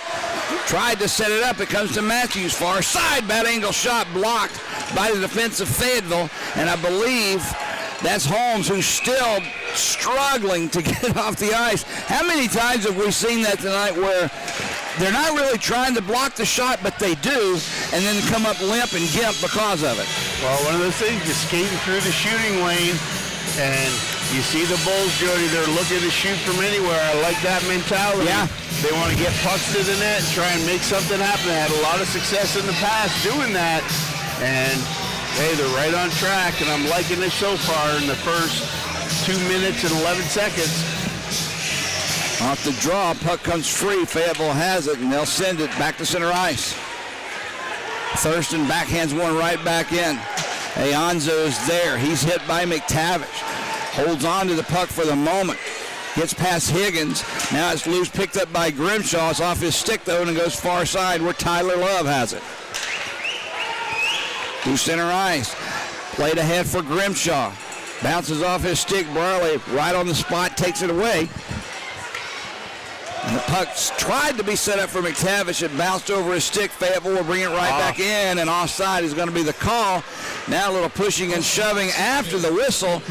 Nothing really to come of it, but Connor Scahill, who was involved in a fight earlier, Greg, and Johnny Ayanzo skate away from each other now. That's something to keep an eye on. I like the way, the attitude I see Connor Scahill playing with. Yep. Definitely a playoff mentality, Jody. That's what we like to see. Off the draw, it goes into the stands and out of play, so we'll have to do it again right outside the Bulls' blue line. 17-12 to go, third period, score tied at 2. Shots on goal, 34-25 in favor of the Bulls. Off the draw, puck is loose, tapped in by Dalton Hunter. Lots will play it himself around the near boards. Wilkins had a chance, couldn't get it. Kozarev will try and beat back. Parity to the puck, he couldn't do it, and here comes 3-on-2 the other way. Hunter gives it up far side for Kyler Head. He takes the shot, steered aside by Lots, kept in by Fayetteville's Parity. Down low, backed off by Birmingham. Now Ballant has it, and he'll skate away. He has Olnick with him. Ballant tried to get a move around Wilkins, a little behind the back move. It didn't work. Dalton Hunter brings it back into the Bull zone. He surveys the situation. He gets past Youngworth, centers a pass. It gets past Austin Long and back into center ice. And you see, that's what I'm talking about with the Bulls and Ballant there, Jody. Just try to do too much. Just get that puck deep and avoid those odd man rushes back the other way. The puck is sent in the netting. Phil Ledzianko, or at least it looked to be, I guess not, as the play goes on. Carson Rose, far side, gets it out into center ice where Ryan Leith has it for Fayetteville. Back into the Bull zone, Youngworth backhands a pass for Romeo. Dangerous one, but it worked. Birmingham can't get it out. Kept alive by the Marksmen. Behind the net, Romeo picks it up for the Bulls. 2 Fayetteville Marksmen on him.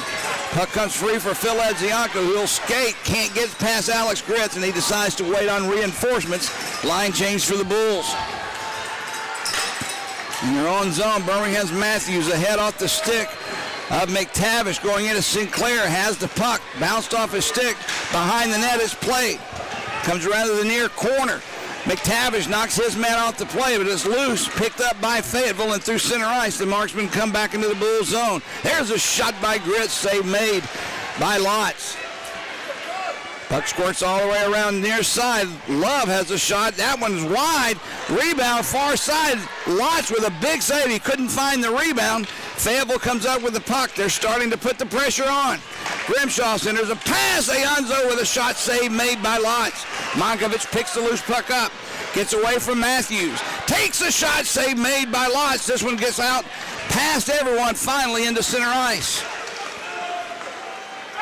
Birmingham back on their heels a little bit on that shift. They'll take a deep breath, wait for some reinforcements, and we'll start it again. Kyler Matthews off the stick of Kozarev comes back into the Fayetteville zone where it's played by Kenny. It gets past Ballant. Right in front of the Fayetteville bench. Cahill lost it, but the loose puck finds its way onto the stick of the Marksmen, and Parity has it for them. Off the stick of Kyler Head, played into the Bull zone. Lots for Brierly. Tips it ahead to Kozarev. Ballant with him along. Kozarev puts the brakes on, loses possession of the puck, and it's sent back into the Bull zone. Line change for Fayetteville. They've shortened their bench, Greg. It's down to 2 lines for Fayetteville. Oh, yeah. Phil Ledzianko, nice pass to his brother Kip off his stick. Returns to Phil. Youngworth now. Sends one in front looking for a deflection. Gets past everyone. Now Phil had his puck taken away by Mason Emhoff, and Emhoff chips it along the boards and out for Austin Long. Kip Ledzianko takes it. He backhands one back into the Fayetteville zone. Played there by Ryan Leith. Down to 13:30 to go, third period. Score still tied, 2-2, as Ryan Romeo has the puck for the Bulls. Higgins waiting at center ice stripe, looking for a head-manning pass. They'll decide to go the slow way. Drake Glover gets past one, gets past another, but it's poked away from him by Aonzo. Loose now. Glover will come right back in. He has Sinclair with him. Glover in front. Score! McGregor Sinclair takes the pass from Drake Glover, who fought like crazy, Greg, for control of that puck. In the center ice zone, past the blue line, was able to find it, sent a pass over through the slot, and right in front of Ryan Kinney, Sinclair pops it home, and Birmingham takes a 3-2 lead. And Jody, you saw it right there. Glover came across the blue line. There were 4 marksmen going north, and Glover made the extra effort, pulled it in, carried it up the wall, came in on a 2-on-1, and I don't know if that didn't go off Holmes. Goal of the postseason. Give it to Glover. Yep. That goal was assisted by number 37, Ben Higgins. Goal scored and first goal of 6:56. We'll check of on the that. third That's period. his first Number goal. 19. I thought the pass came from Glover off the stick, or excuse me, onto Sinclair's stick, and he deflected it in. Am I wrong? Yes. Holmes, as he outstretched and laid down Jody. Glover shot that puck. He was going for Higgins on the back door, and the puck hits Holmes. I don't know what it hit. It hit his skate or his knee pad on the ice and changed direction and slid right into the 5-hole of Kenny coming across. Hey, that's just determination, though, from Drake Glover, who's been needing a play like that. That's it. And he works his butt off for that goal right there, if you ask me, and to give the Birmingham Bulls a 3-2 lead. Well, it's one of those things, Jody, where you talk to Coach Simchuk and Coach Kern. We talk about those guys that got us here. Drake Glover is one of those guys, and he's been tagged with injuries all year long, kind of had an up-and-down season, but it's in a moment like this that you need a leader to take control out there, give that extra effort. That just sets the tone here for the Bulls with 12:52 to go in the third period, and they're up by a goal, 3-2 over the Marksmen. Off the draw, Birmingham has it. We know that the Marksmen are going to come out and do everything they can now. Olnick brings the puck in the Fayetteville zone. He had Ballant cruising, played behind the net to Andrew, picked up and taken away by Nick Parity, and Fayetteville will send it back into the Bull zone. Icing will be called on Fayetteville, so they won't be able to change lines, and the faceoff will come back into Fayetteville zone. Do we have any more updates on the Evansville-Huntsville score? Last we heard, I believe Evansville was up 2-1, or was that exactly opposite? Huntsville was up. It still is. Evansville up 2-1 with 18:26 in the third period. So if everything stays the same, let's don't even talk about it. Okay, let's not. You know what? That's an excellent idea. Right now, Jody, in the moment, right now, all energy to the ice. 3-2 Bulls lead, 12.5 to go, third period. Face off to the right of Ryan Kinney, Phil Ledzianko, Kip Ledzianko, Carson Rhodes, Youngworth, and Ryan Romeo out for the Bulls. Off the draw, Youngworth has it. Rose takes the centering pass from Ledzianko, whistles it wide. Puck loose along the far boards, still loose. Birmingham tries to keep it alive, and they do. Romeo behind the net for Rose. Rose drops it back, picked up by Fayetteville. They try and clear as Wilkins gets it at the Hunter, and they do. Back into center ice. Phil Ledzianko has it. He has Carson Rose with him. Drops it back for Carson. Return for Ledzianko. Back to Kip. His shot goes wide. Wow, what a play. Now Long takes out Kip Ledzianko behind the play. Kip just missed on that shot. He had it. Look out. Now behind the play, that's Romeo going down. Takes a hit from Kyler Head. Brought into the Bull zone. Lee takes a shot. Save made by Lotz, and he steers it into the corner. Play is picking up now. Ryan Romeo lifts one into center ice. Taken by Holmes. He lost it. Austin Long has it for Fayetteville. He'll send it to the far corner where McGregor Sinclair has it. Near side, McTavish had it taken away as Love with a shot save. Rebound loose in the slot. Luckily, nobody there but Birmingham Bulls. And here we come 3-on-2 the other way. Sinclair takes a shot, save made by Kenny. Rebound comes all the way back to Long at center ice. Mason Emhoff takes the pass from him. He takes a shot, glove save made by Lotz, and he holds on. A little pushing and shoving now right in front of Austin. Now Thurston giving a shot to Mason Emhoff. We don't need anything silly to happen right now, Gregory Dreveny. We just need to let them do all the silly things, and let's protect Austin Lotz. Wrong? Absolutely, that's what we need. You cannot afford, as much as I like a good old Donnybrook, Jody, we can't afford an extra 2 minutes for cross-checking, instigating, you name it. Now is not the time. No retaliatory penalties is my point. You got to play Fayetteville 5-on-5, Jody. That's the answer. Face off to the left of Austin Lotz. Alex Gritz for Fayetteville. Andrew Ballant for Birmingham. Kozarev skates away with the puck. He has Olnick with him. He gives it to Colton. Olnick takes the shot off the leg in front. Bounces right into the mitt of Ryan Kinney, and he holds on. Face-off will come up to his left. 10:51 to go, third period. I like that deception by the Bulls, Jody. They're not just coming in, skating wide, throwing pucks on net. So I let Ledzianko down there, Kozarev comes down, little drop pass to Olnick. He cuts into the middle. Kozarev drives through, trying to make something happen. Off the draw, puck loose along the far board. Birmingham can't keep it in. Here comes Fayetteville into the Bull zone. Trent Grimshaw tried to set it up for Monkovich, who's seeing all kinds of ice time tonight. Back to Grimshaw, slides it over far side for Parity. Now it's loose along the far boards. Birmingham comes away with the loose puck, and that's Nikita Kozarev. He just slides it deep into the Fayetteville zone. Line change for the Bulls. Donnie Monkovich, the 8th leading scorer in the league this year. They're by far their leading scorer. Going to see the ice the entire time, I believe, the rest of the way. Romeo sets it up far side. Off the stick of Kip Ledzianko. Gets it to his brother Phil. Phil through the slot shot. Deflected wide. Played along the near boards. Lost and Long fighting for control for Fayetteville along with Carson Rhodes. Comes free for Gritz. And Alex Gritz sends it into the Bull zone where it's played by Romeo. Romeo had it taken away from him by Emhoff. Mason Emhoff tried to spin away from Ryan. He couldn't, but he gets the loose puck. Set up in the slot, knocked away by the Bulls, and Phil Ledzianko has it. He'll just send it in deep and line change for the Bulls. I'm okay with that. Make him go 200 feet. Back comes Fayetteville. Dalton Hunter tips it in deep. Lotz will stop it behind his own net. Play it around the right wing side. Can't get it out. Love puts it right back in for Cahill. There's a centering pass for Hunter. Gets past everyone. Love has it for Fayetteville.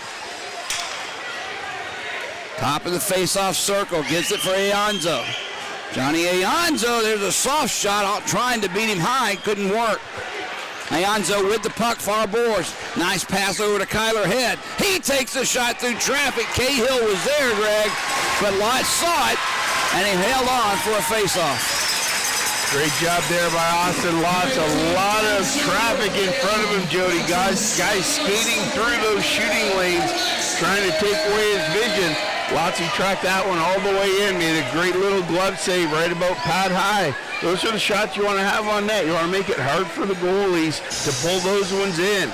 Loss was up to that task, and that's a big save with no rebound here with just under 9 minutes to go here in the third period. Bulls up 3-2. During the break, I was able to have a chance to talk with a couple of nice young ladies. Candace and Lily Acuna, they made the trip down from Fayetteville. Really nice girls, mom and daughter. They had some complimentary things to say about the Bulls, but I was really impressed with their fandom, so to speak. They drove the entire way, 8.5, 9.5 hours, and they seemed to be okay with it. They told me that I asked them when they were going to go home, if they were going home tonight or tomorrow, and she laughed at me. He said, we don't plan on going home until tomorrow night after the game. So I couldn't even catch them on that. You know, trying to catch them in a precarious situation. But Candace and Lily Acuna, it was nice to meet you guys. Face off to the left of Austin Watts, 8:58 to go here in this third period. Bulls up by 1. Alex Gritz and Andrew Ballon on the draw. Puck is dropped.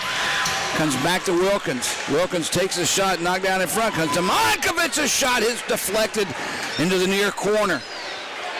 Puck is loose. Scahill couldn't get it. Ballon ties his man up. It comes to Grimshaw behind the Bulls' net. Brierly on him. Nice poke check away by Olnick, who backhands one out into center ice. Good job by Olnick. Good job by Brierly pushing him up the wall right into it. Ballon takes the puck from Lotz. Andrew Ballon can't get away from his man, but he'll drop it for Scahill. Whips one around the far side for Olnick. Gets one out. Tried to head it up for Kozarev, but it's too far for him. Wilkins sends it right back in. Blocker save made by Lotz. Birmingham can't get the puck out. There's a shot save made. Rebound loose in the slot. Back it comes. Far side, down low in the slot. There's a shot. That one never made it through. Loose puck gets past everyone.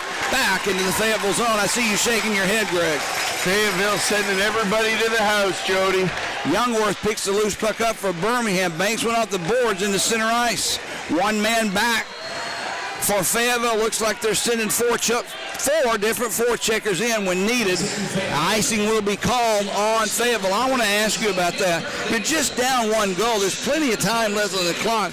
Do you really start sending extra forecheckers in this early? Well, Jody, you're down a game. You can't come out of this one being like, hey, when did we start to turn up the heat? You got to turn it up early and hope to get one, because if you can get one, you might be able to get two. So what I'm seeing with the Bulls, they've got to clean up that man-on-man because there's so much movement on Fayetteville right now.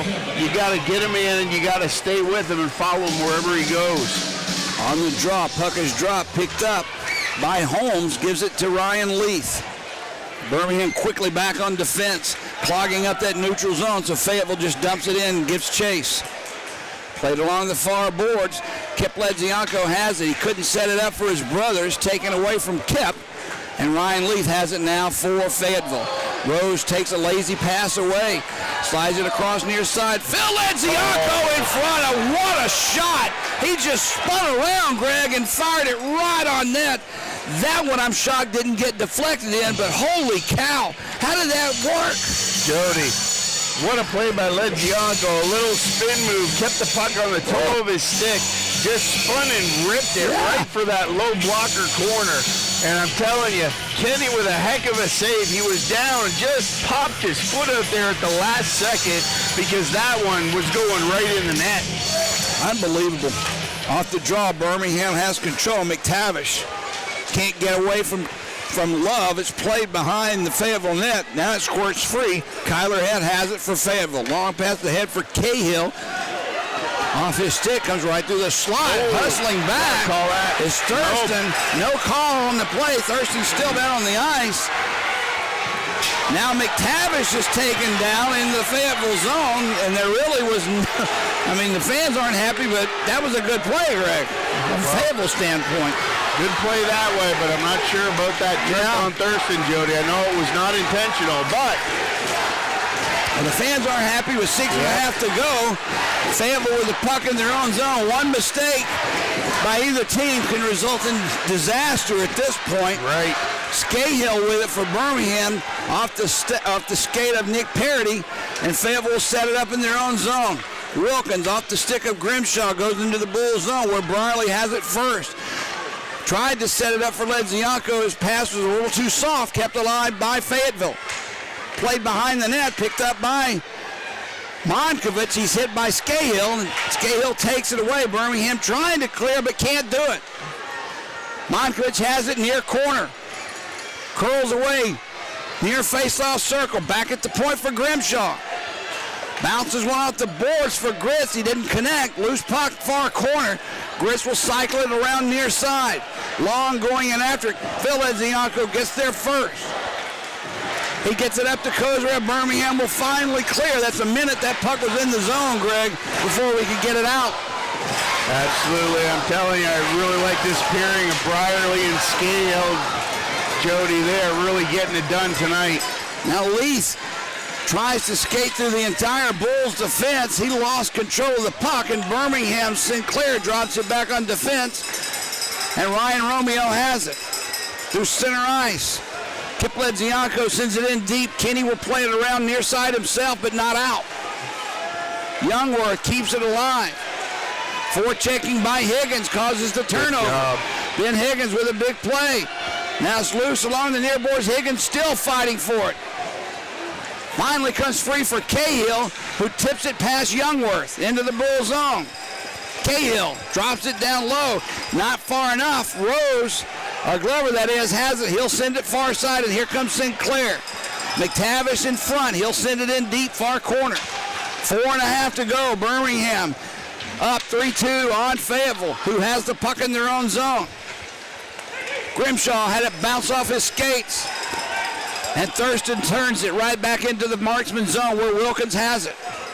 Parity wasn't expecting that drop pass, but finds the puck, and they'll set it up far side. Here comes Fayetteville. Dalton Hunter gets past Ballant, has Matthews back, puts the brakes on in the corner. Dalton Hunter, a centering pass laid loose there in the crease. Birmingham comes the other way if we hurry. 2-on-1. Ballant along with Olnick. Ballant.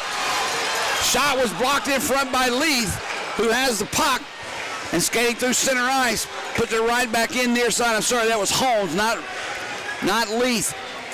Far corner, loose puck tied up under Scahill. Now Ballant there as well, waiting for it to pop free, along with Austin Long of Fayetteville. Kyler Head tying the puck up with Scahill. There's just time being knocked off the clock. That's fine with me. We're down to 3.5 to go here in this third period. Still tied up in the corner. Finally comes free, and Ballant banks one off the boards back into the Fayetteville zone. They're going to have to hurry back to get it first. Was Love. He got there before Phil Ledzianko, and back comes Wilkins now. He'll bring it into the Bull zone. Drops it for him off, and glove save made by Austin Lutz. And you know things are getting tense, and you know things are getting to that point where it matters when every save your goaltender makes brings the crowd to his feet. Absolutely, Jody. You know, that's one of those situations coming in. Two things on that play. One, Ben Higgins did such a good job down there battling on the boards. And that's something, as he develops and continues with his professional career, that clock management stuff, trying to push that puck back up the wall here to the point. When you're up a goal, it's under 5 minutes left, you just want to push that puck down low, back behind the net, and keep it out of harm's way, because what you don't want to do is put yourself in a situation that Fayetteville gets legs going through the neutral zone and can turn it into an odd man rush. You got to play the safe game, and I know it's not fancy, it's not flashy, but that's playoff hockey, and defense first and smart decisions and good composure is what gets you there. Birmingham will send out the brothers Ledzianko along with Carson Rose, Ryan Romeo, and Youngworth on defense. Fayetteville still trying to draw up a play that'll get him a goal, Greg. Monkovich, of course, along with Alex Gritz, will be up front. And it looks like Ryan Leith and Alex Wilkins defensively. One more as Trent Grimshaw will come out to finish that line. Just a quick update, Jody. In Huntsville, they both scored, and Evansville is 3-2 over Huntsville with 9 minutes left to play in the third period. Face off to the left of Austin Lodge. There's people I know, Greg, that are watching this game while another TV's watching that Evansville-Huntsville game. I did it last night watching two games at once. Leith with a shot, never made it through. Hit Grimshaw. Birmingham fortunate on that one, and they'll clear back into center ice. Under 3 minutes to go. We'll keep an eye on Ryan Kinney, or at least Greg will. I'll follow the puck as Fayetteville sends it to the near corner, picked up by Phil Edzianko. Grits on him. Can't get it out. Monkovich had it, lost it, still loose. Far face-off circle, it comes free. Look out, Grits has it. Centers one right off the body of Austin Lotz. And it bounced right into the blue paint in front of him. He just covers it up. We'll have a face-off with 2:32 remaining here in the third. Good job by Austin Lotz on that high screamer from the wall, Jody. They're looking to go bar down on Lotz. Right where Nolan put the first one tonight. The Lotz saw that one coming, got his shoulder up against the post. And that's a huge save, especially to Kareem in the rebound there. Great job by Lotz, and Fayetteville will elect to keep Kenny in the net, but they call a timeout. Yeah, you think they just wanted to see what the lineup or the setup was like? I mean, did they want to look and see what Birmingham, their defense was and how they were set up for the play, or? No, I think it's, honestly, Jody, I think it's one of those things where you just send your guys out there. If you notice, everybody was just standing around. Yeah, because you want to conserve every possible second to recover any energy that you can. Because I guarantee you the 6 guys or 5 guys, depending on if Kenny stays in the net, whoever they send back out there isn't going to come off the ice for the next 2 minutes and 32 seconds. Well, as both teams at their respective benches trying to diagram the perfect 2 minutes and 32 seconds, none of that's going to happen. It's going to boil down to who makes the play, who hustles the most, who wants it the most. We're still only a 1-goal differential, and to me, that means anything's possible. Absolutely. And you talk about a big swing in the game, Jody. Fayetteville has outshot the Bulls 16-5 in the third period. Wow. And for the first time in the game, they have taken the lead in shots 40-38. Austin Lotz doing his usual stellar work in the net. Fayetteville's net is empty. We're at 6-on-5 skaters. Off the draw, Wilkins has it. He'll set it up far side. Extra attacker on for Fayetteville. Their net is empty as Grits has it. Sets it up for Wilkins, just inside his blue line. Grimshaw with a shot. Taken down was Thurston. No call. Puck is sent back into center ice. We're going to let him play, I guess. What a save by Thurston there. Hitting him in the skate. Only gets in front of that pass, but couldn't control it. Tip back. That's Dolphin Hunter with the puck at center ice. Drops it for Grits. Near side Hunter will skate. He'll bring it into the Bull zone. Drops it far side, or near side for Monkovich, who has the puck. Johnny Monkovich with it. Drops it back at the blue line for Wilkins. Return. Grits has it. Down low, Monkovich. Birmingham packing it in tight. Wilkins, a shot save made by Lodge as Wilkins just teed that one up from about 12 o'clock high. Lodge was equal to the task. Well, we saw that very similar shot by Romeo on Thursday night, Jody. He just buried it. They got tipped. And you got head in front. You got Matthews battling with him. And Austin Lotz just has, I don't even know what you call it, but Superman's got it, and he can see through walls and whatever else. Not infrared, but anyways, he pulled that one down. CNI dog, Austin Lotz, what a save. 1:33 to go, third period. Empty net to our left. Fayetteville has the extra attacker on. Birmingham leading by a score 3-2. Yep.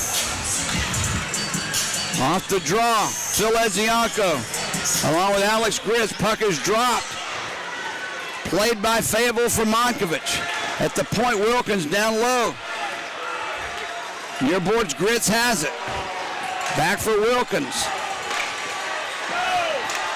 Alex Wilkins sends it for Grits. 1:15 to go. Monkovich near cornerback for Wilkins. Takes a shot, save made, rebound loose. There's Markovich, had a whack at it, he didn't hit it. It went wide or hit someone in front. Kept alive by Fayetteville. Under a minute to go. Puck is bounced off one. Kept Ladziako. Lays out prone to clear the zone. Oh, he can't skate. He's got a broken blade or something. Now off the play. Unfortunate. Hey, Anzo has a skate that's broken. He couldn't skate. They couldn't send it into the zone. So they wasted 20 seconds basically themselves. He finally makes it to the bench. Austin Long with it in his own zone. 30 seconds to go. They'll send it in deep in the Bull zone. That's an icing call as Romeo touches up. Wow. What an unbelievable turn of events that was. That close Fayetteville had to tying this game up with Markovich right in front of Lotz. And then all of a sudden, a player loses his blade. They can't bring the puck back in. Kip Ladziako laying prone on the ice to clear. And with 29.1 seconds to go, we still have some time to kill off here, Greg. Couldn't believe it, Jody. I was like, what's going on? He keeps falling down in front of Austin Lotz. I'm like, is it a ploy? Is he trying to, do something out of the ordinary? Absolutely not. But the good news is Fayetteville has to put Kenny back in the net. 5-on-5, 29.1 seconds. Let's get after this one. 5-on-5 hockey as the puck is dropped, loose in that face-off circle. Ryan Lees has it. Kenny hesitated. He comes out. Fayetteville with the puck in their own zone. Drops it back for Wilkins. Sinclair with a good job forechecking. Puck is loose at center ice. Picked up by Sinclair and put right back in. We're down to 10 seconds to go. Ryan Lees has it. One last shot. Phil Ladziako intercept. Backhands one in. And that's going to do it, folks. The Birmingham Bulls sweep the Fayetteville Marksmen, winning by a score of 3-2 here in Pelham and advance on to the SPHL semifinals. What a last minute that was. The effort from Kip Ladziako to McGregor Sinclair, solidifying and making sure that puck didn't even get back into the Bulls zone, Greg. Well, Jody, you got to tip your hat to Fayetteville here. They came in here tonight and they gave it everything that they had and then some. And we talked about it from the start of the show about the importance of goaltending and how it's going to come into play. And I tell you, this third period, Fayetteville throwing all their shots on net, passing the Bulls. They ended up with 42 on the night. But what a job by Austin Lotz building that wall and keeping Fayetteville off the scoreboard in the third period for the Bulls to take this one home and advance into the second round of the President's Cup. Lost in all of this, Greg, is Birmingham winning their ninth consecutive game, maybe even 10 now that I think about it. I got so excited I forgot. Birmingham by far playing their best hockey of the year, and you can argue they're playing the best hockey anybody in this league has played all year long. Well, Jody, they're playing in those dirty zones, up and down the walls on both sides of the ice. I mean, that was just a war zone. And you talk about the play of the night was Drake Glover in that second effort coming down, getting hit once, getting bulldozed a second time at the blue line, and just finding a way to persevere through it and go down. And we knew the goal wasn't going to be ugly there. It wasn't going to be pretty, Jody. It was just going to be a weird goal, and that was it. But Glover found a way to get down there, get it directed on net, and it just fooled Kenny after getting deflected. And hey, that's playoff hockey right down to the wire, and I'll take it tonight. There's nothing like playoff hockey as we look at the scoreboard. Evansville has taken a 4-2 lead over the home-standing Huntsville Havoc. Remember this too, Greg. Huntsville had home ice advantage, but how much home ice advantage did they really have? They're playing in their practice arena. That usual show and the big crowds and the home-standing sellouts time after time. That's 6,000. There's only 800 people in that building. Right. There is no home ice advantage for Huntsville in a situation like this. Wow. And Evansville is taking advantage of it. They did this. They're doing the same thing to Evansville that is they did to us last year. They're forcing the action. They're playing a game that a team like Huntsville is not constituted to play against. They get in there, Jody, they do the dirty things, and they like getting the stranglehold on you, and that's it. 4 minutes and 50 seconds left to go in the third period. Evansville up 4-2 over Huntsville, and who would have thunk it? You know, when you look at the standings, I say standings, the results of these series, Peoria chalk, they win. They're the number one team in this league. They're going to play the team that advances that has the worst regular season record in the league. And right now it stands to be Evansville, unless Huntsville has a miraculous comeback. Don't think they will, but let's just say they do.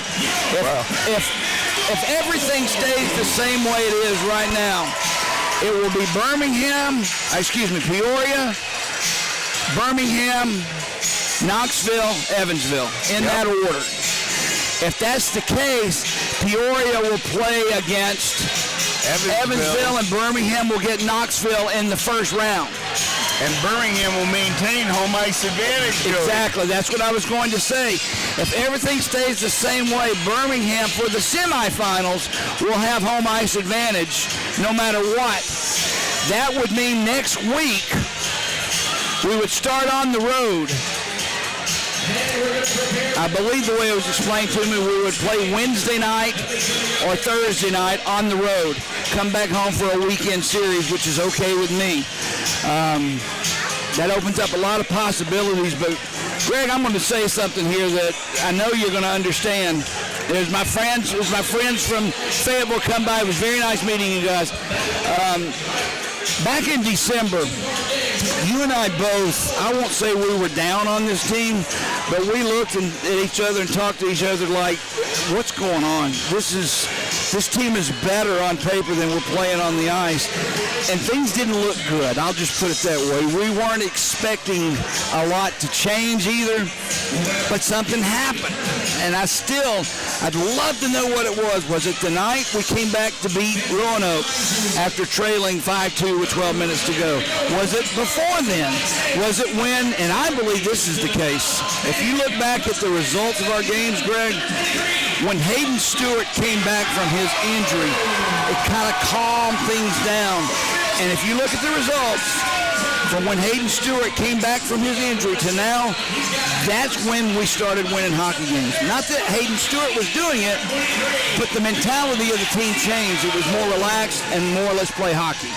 Well, it is, Jody. And you had a lot of things that changed where maybe it didn't change in the lineup card or what was going on, but what you had going on is you had guys figuring it out. And that was part of our big question back there when the Bulls were struggling a little bit this season. And we were sitting there and we're like, okay, Rose is out of the lineup. Kozarev's out of the lineup. Glover's out of the lineup. It's like we have to find secondary scoring. And that's exactly what we found. And just like Coach Simchuk talked about in between periods on his interview, you know what? The Ledziantos had to make that transition. Yeah. Higgins had to make the transition. We had those rookies coming in. Scahill has to make the transition. Youngworth has to make the transition. And hey, hats off to the two defensemen coming in late, Jody, because they made the transition quick. And I tell you what, Scahill with a fight in some of his defensive play and taking the puck down low and making those plays at the end of the game, being out there in the last 3 minutes, those are some huge pickups. Huge pickups at the end of the year that we had to solidify our D-core, and with the Ledziantos figuring it out and elevating themselves to the next level, and maybe 2 levels, 3 levels, I don't even know. Yeah. But unbelievable what those guys are bringing to the team right now. And I'll say this for the coaching staff, both Craig Simchuk and Kevin Kerr, they could have, but did not panic when things were not going well in December. They could have made wholesale changes. They could have done many things. They could have used healthy scratches. They could have made a locker room shaking trade. They stuck by what they believed in, and it pays off in the end. The players they put their necklace around, whatever you want to call it, the players they put their arm around, things are just happening now, and you can't give enough credit to those two coaches, Kevin Curry and Craig Simchuk, enough for sticking with the game plan. Oh, I agree 100%. When you have so many guys out of the lineup, Jody, there's always that thing about trying to juggle it up and, find this guy or that guy. And, there was even that stint where they broke up the Ledziakos. Yeah, you remember that? That was the bottom of the barrel. That was when they were searching. You're right. Split them up, and we were sitting here and we're like, okay, that's not going to work. Right. And it took a game, and then they went right back to what they know, and they said, okay, we're just going to put this together, and we're going to have to build. We're going to have to work with what we have, solidify the core, and continue to move forward. And that's exactly what happened. The Ledziakos rallied off of that. Kozarev came back. Now you've got Rose back in the lineup, and Glover's back. And I'm telling you, Drake Glover, for being out as long as he's been out this year, Jody, you know what? We don't need him out there every other shift. We just need him when he gets out there to have that veteran presence on the bench, being there directing traffic, being a positive influence, and making that one play that he made tonight.